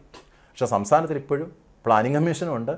അതോടൊപ്പം തന്നെ സംസ്ഥാന വികസന കൗൺസിൽ SDC ഉണ്ട് കേട്ടോ. സംസ്ഥാന വികസന കൗൺസിലുണ്ട്. ഇത് രൂപം കൊണ്ടത് 1994 കേരള മുനിസിപ്പാലിറ്റി നിയമത്തിലെ വകുപ്പ് 55 പ്രകാരമാണ്. അപ്പോൾ 1994 കേരള മുനിസിപ്പാലിറ്റി നിയമത്തിൻ്റെ വകുപ്പ് 55 എന്തിനെ പറ്റിയാണ് പറയുന്നത്? SDCയുടെ രൂപീകരണത്തെ പറ്റിയാണ് പറയുക. സ്റ്റേറ്റ് വികസന കൗൺസിൽ, സ്റ്റേറ്റ് ഡെവലപ്മെൻറ്റ് കൗൺസിലിനെ പറ്റിയാണ് പറയുക കേട്ടോ ഞങ്ങളെ. അപ്പോൾ അത് ഓർത്തോണം. സംസ്ഥാന വികസന കൗൺസിലാണ് 1994 കേരള മുനിസിപ്പൽ നിയമത്തിലെ 55ാം വകുപ്പ് പ്രകാരം. സംസ്ഥാന വികസന കൗൺസിലിൻ്റെ ലക്ഷ്യങ്ങൾ താഴെ പറയുന്നതിൽ ഏതൊക്കെയാണ്? സംസ്ഥാന വികസന കൗൺസിൽ ലക്ഷ്യങ്ങൾ: സംസ്ഥാന തദ്ദേശ വികസനത്തിനും മേഖലാ വികസനത്തിനുള്ള നയം രൂപവൽക്കരിക്കുക. കാണുമ്പോൾ തന്നെ അറിയാം, നല്ല രസമുള്ള സാധനം അത് തന്നെ. പിന്നെ ജില്ലാ പദ്ധതികളും സംസ്ഥാന പദ്ധതികളും ഏകോപിപ്പിക്കുക. ഓക്കെ, ഇത് SDCയുടെ ചുമതലയാണ്. ജില്ലാതലത്തിൽ വരുന്ന പദ്ധതികളെയും സംസ്ഥാന പദ്ധതികളെയും തമ്മിൽ ഏകോപിപ്പിക്കുക. സംസ്ഥാനത്ത് തദ്ദേശ വികസനത്തിനും മേഖലാ വികസനത്തിനുമുള്ള നയം രൂപവൽക്കരിക്കുക. അപ്പോൾ രണ്ടും ശരിയാണ്, 1ഉം 2ഉം ശരിയാണ്. അപ്പോൾ 1ഉം 2ഉം ശരിയാണ്. എന്താ സംശയം? സംസ്ഥാന വികസന കൗൺസിലിനെ പറ്റി താഴെ പറയുന്നവയിൽ ശരിയായവ ഏതൊക്കെയാണെന്നൊരു ചോദ്യം. ഇത് പഠിക്കുമ്പോൾ നിങ്ങൾ ഇത്രയും ക്വസ്റ്റ്യൻസ് പഠിക്കുമ്പോൾ തന്നെ SDCയെ പറ്റി എല്ലാം നിങ്ങൾ പഠിക്കും. മുഖ്യമന്ത്രി എക്സ് ഒഫീഷ്യോ ചെയർമാനാണ്. ശരിയാണ് കുഞ്ഞുങ്ങളെ. സംസ്ഥാന planning commission ex officio chairman മുഖ്യമന്ത്രിയാണ്. SDCയുടെ കാര്യത്തിലും മുഖ്യമന്ത്രിയാണ് എക്സ് ഒഫീഷ്യോ ചെയർമാൻ. സംസ്ഥാന മന്ത്രിസഭാംഗങ്ങളും പ്രതിപക്ഷ നേതാവും വൈസ് ചെയർമാൻമാരാണ്. ശരിയാണ്. ഇതിലൊരു ഭയങ്കര വൈസ് ചെയർമാൻമാരുടെ ഒരു പട തന്നെ ഉണ്ടെന്നേ. അതായത് സംസ്ഥാന മന്ത്രിസഭാംഗങ്ങളെല്ലാം വൈസ് ചെയർമാൻമാരായിട്ട് വരും. പിന്നെ പ്രതിപക്ഷ നേതാവിനെയും പിടിച്ച് വൈസ് ചെയർമാനായിട്ട് വെച്ചിട്ടുണ്ട്. വളരെ വിചിത്രമായൊരു സമിതിയാണ്. അപ്പോൾ മുഖ്യമന്ത്രി എക്സ് ഒഫീഷ്യോ ചെയർമാനാണ്. സംസ്ഥാന മന്ത്രിസഭാംഗങ്ങളും പ്രതിപക്ഷ നേതാവും വൈസ് ചെയർമാൻമാരാണ്. സംസ്ഥാന വികസന കൗൺസിൽ 6 മാസത്തിലൊരിക്കലെങ്കിലും യോഗം ചേരണം. ശരിയാണ്. അങ്ങനെ ഒരു വകുപ്പ് അവിടെ പറഞ്ഞിട്ടുണ്ട് കേട്ടോ. സംസ്ഥാന വികസന കൗൺസിൽ 6 മാസത്തിലൊരിക്കലെങ്കിലും യോഗം ചേരണം. പിന്നെ ഇതിൻ്റെ മെമ്പർ സെക്രട്ടറി ആയിട്ട് പ്രവർത്തിക്കുന്നത് നമ്മുടെ ചീഫ് സെക്രട്ടറിയാണ്. ചീഫ് സെക്രട്ടറി മെമ്പർ സെക്രട്ടറിയായി പ്രവർത്തിക്കുന്നത്. എല്ലാം ശരിയാണ് മക്കളെ, എല്ലാം ശരിയാണ്. ഈ SDCയെ പറ്റി ഇത്രയും കാര്യങ്ങൾ അടിപൊളിയായിട്ടൊന്ന് പഠിച്ച് വെക്കേ. എല്ലാം ശരിയാണ്. കേന്ദ്ര ആസൂത്രണ കമ്മീഷന് പകരം നിലവിൽ വന്ന നീതി ആയോഗ് ആരംഭിച്ചതോ എല്ലാവർക്കും അറിയാം. 2015 ജനുവരി 1 ആർക്കും അറിയാൻ പറ്റാത്തത്. അതൊന്നും ചോദിച്ചു കഴിഞ്ഞാൽ അടിപൊളിയായിട്ട് എഴുതും, ഒരു മാർക്കും കിട്ടും. നീതി ആയോഗ് ചെയർമാൻ പ്രധാനമന്ത്രിയാണ്. വൈസ് ചെയർമാൻ ഇപ്പോൾ സുമൻ ബെറിയാണെന്ന് നമുക്കറിയാം അല്ലേ. നമ്മൾ പഠിച്ചടിച്ച് പൊളിച്ച് വെച്ചതാണ്. ഒരു ഭാഗം കഴിഞ്ഞു. നമ്മുടെ 5 ഭാഗങ്ങളിൽ ഒരു ഭാഗം കഴിഞ്ഞു. അപ്പോൾ നമ്മൾ അവിടെ സംസ്ഥാന സിവിൽ സർവീസ്, പ്ലാനിംഗ് കമ്മീഷൻ, അതുപോലെ തന്നെ അഡ്മിനിസ്ട്രേറ്റീവ് ട്രിബ്യൂണൽ, SDC ഇങ്ങനെയുള്ള കാര്യങ്ങളിലേക്ക് വരാവുന്ന പ്രമുഖ മേഖലകൾ, അതിൻ്റെ പ്രമുഖ മേഖലകളൊക്കെ ടച്ച് ചെയ്ത് കടന്നുപോയി. ഇതൊക്കെ നിങ്ങളുടെ മനസ്സിലുണ്ടെങ്കിൽ ഈ മേഖലയിൽ നിന്നുള്ള ചോദ്യങ്ങൾ നിങ്ങൾക്ക് നല്ല ആത്മവിശ്വാസത്തോട് കൂടി കൈകാര്യം ചെയ്യാം.